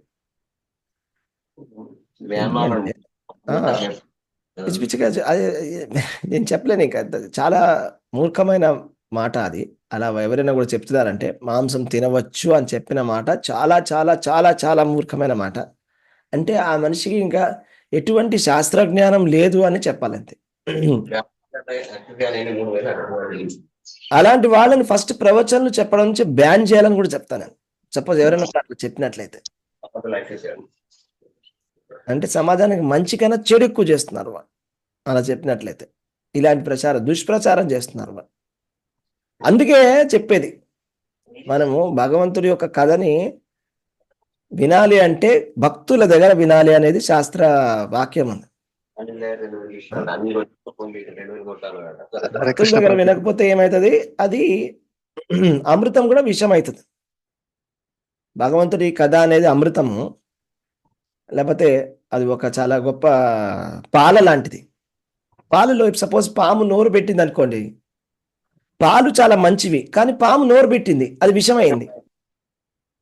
సేమ్ అలాగే ఎవరైతే ఇట్లా ప్రవచనంలో చెప్తున్నారో, తెలిసి తెలియకుండా మాట్లాడుతున్నారో, కృష్ణుడి గురించి కమెంట్లు చేస్తారు, పిచ్చి పిచ్చిగా మాట్లాడతారు. మీకు అది అర్థం కాదు వాళ్ళు ఏం చెప్తున్నారని. ఎక్కడ సటిల్గా ఏం మాట్లాడుతున్నారో మీకు అర్థం కాదు. ఒకసారి పామును వదిలిన తర్వాత అది నోరు పెట్టకుండా ఉంటుంది అది.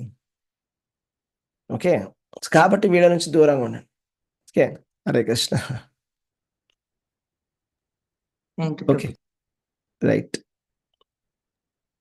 హరే కృష్ణ ప్రభుజీ. హరే కృష్ణ మాత. భాగవతంలో ద్రవిడ దేశాలలో ఎక్కువ భక్తి చేస్తారంట. ద్రవిడ దేశాలు south Indiana? South India, particular గా తమిళనాడు, ద్రవిడ దేశంలో భక్తి పుట్టింది అని భాగవతంలో చెప్పారు. అంటే అది కూడా తామిరబరణి అనే ఒక నది కూడా ఉంది, ఆ నది ఒడ్డున అని కూడా చెప్పారు. ఓకే. అక్కడ ద్రవిడ దేశంలో పుట్టింది అంటే 1000 సంవత్సరాల కిందట అక్కడ చాలా గొప్ప గొప్ప భక్తులు ఉండేవాడు. తమిళనాడులో గొప్ప గొప్ప ఆళ్వార్లు ఉండేవాళ్ళు. ఓకే. యమునాచార్యుడు, నమ్మాళ్వారు, ఎంతో మంది చాలా గొప్ప గొప్ప భక్తులందరూ కూడా తమిళనాడులో ఉన్నారు. తిరుపతి కొండ వెళ్ళే దారిలో ఆళ్వార్ల పేర్లు ఏమండి? తిరుపతి కొండకి ఎక్కేటప్పుడు ఆళ్వార్ల పేర్లు ఉంటాయి కదా ప్రభుజీ. అవునవును, వాళ్ళందరూ చాలా చాలా మహాభక్తులు. ప్రభుజీ తామ్ర నది ఒడ్డున ఒక పాత టెంపుల్ లోను ఒక గదిలోను ప్రభుపాదది మన చైతన్య మహాప్రభు రాసింది స్వహస్తాలతో రాసినవి దొరికాయని కూడా చెప్పారు ప్రభుజీ. ఒక దాంట్లో చదివాను. Very nice, very nice. భక్తి అక్కడ పుట్టిందంట. అక్కడ పుట్టి అక్కడి నుంచి మహారాష్ట్రకు వచ్చిందంట. మహారాష్ట్రకు వచ్చి గుజరాత్కి వచ్చి వీక్ అయిపోయిందంట భక్తిదేవి. తర్వాత బృందావనంకి వచ్చేసింది. బృందావనంకి వచ్చేసరికి చాలా వీక్ అయిపోయింది, బలహీనంగా అయిపోయింది అనమాట. చివరికి బృందావనంకి వచ్చి అక్కడ అయిపోయింది భక్తిదేవి. అలా ఒక కథ ఉంటుంది. ప్రభుజీ మరి చైతన్య మహాప్రభు అక్కడే కదా పుట్టింది ప్రభుజీ? ఎక్కడండి చైతన్య మహాప్రభు పుట్టింది? బంగాల్లో. అక్కడ ఎప్పుడు వీక్ అవ్వలేదు కదా? అక్కడ వీక్ అవ్వాలంటే వీక్ గానే ఉండింది. 500 సంవత్సరాల కిందట అక్కడ భక్తి సరిగా లేదు. 500 సంవత్సరాల కిందట మాయావాదం ఎక్కువగా ఉండేది ప్రచారం. ఓకే.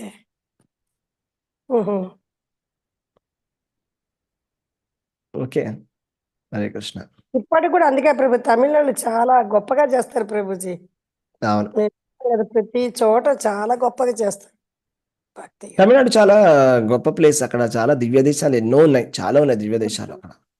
చాలా అద్భుతంగా భక్తి ప్రచారం ఒకప్పుడు జరిగింది 1000 సంవత్సరాల కిందట. అసలు తమిళనాడు ఎంబ్లెం కూడా గుడి ఉంటుంది అక్కడ, ఎంబ్లెం. కానీ వాళ్ళ బాధాకరమైనటువంటి విషయం ఏంటంటే ఇప్పుడు అక్కడ ఉండేటువంటి రాష్ట్ర ప్రభుత్వము ఏం చెప్తుందంటే సనాతన ధర్మం మలేరియా, డెంగ్యూ లాంటిది అని చెప్తున్నారు వాళ్ళు కరెక్ట్ గా పరిపాలకులు. అంతే ప్రభుజీ. అలాంటి వాళ్ళ చేతిలో, అలాంటి ద్రావిడ దేశం వాళ్ళ చేతిలో ఉంది ఇప్పుడు. అది ప్రస్తుతానికి ఉన్నటువంటి పరిస్థితి. అసలు చాలా గొప్ప సనాతన ధర్మాలు అక్కడే వచ్చాయి. అది Hare Krishna. Okay, thank you. Hare Krishna, ధన్యవాద ప్రణామం. చాలా చెప్తున్నారు ప్రభుజీ. నిజంగా అలా తెలుసుకోవాల్సింది, ఇలాంటి తెలుసుకొని నిజంగా ఎంత ఎదగొచ్చు అనిపిస్తుంది మీ క్లాసులో. Hare Krishna Mataji, thank you. ఎవరు చెప్తున్నారు? సత్య ప్రభు. మా కోడలిది బర్త్డే ప్రభుజీ. ఓకే, జై హరే కృష్ణ. సో సునీత మాతాజీ వాళ్ళ కోడల కోసం అందరం కూడా హరే కృష్ణ. ప్రియా హంసిక మాత. పేరేంటి? ప్రియా హంసిక. ప్రియా హంపిక మాతాజీ కోసం అందరం కూడా హరే కృష్ణ ప్రియా హంసిక ప్రభుజీ. శ్రియా ప్రియా హంసిక. శ్రియా హంసికానా? అవును అవును ప్రభుజీ. శ్రియా హంసిక మాతాజీ కోసం అని మనం జపం చేద్దాం. Hare Krishna Krishna Krishna Hare Hare, Hare Rama Rama Rama Hare Hare, Hare Krishna Krishna Krishna Hare Hare, Hare Rama Rama Rama Hare Hare, Hare Krishna Krishna Krishna Hare Hare, Hare Rama Rama. Okay, Hare Krishna devotees, stop చేద్దాం.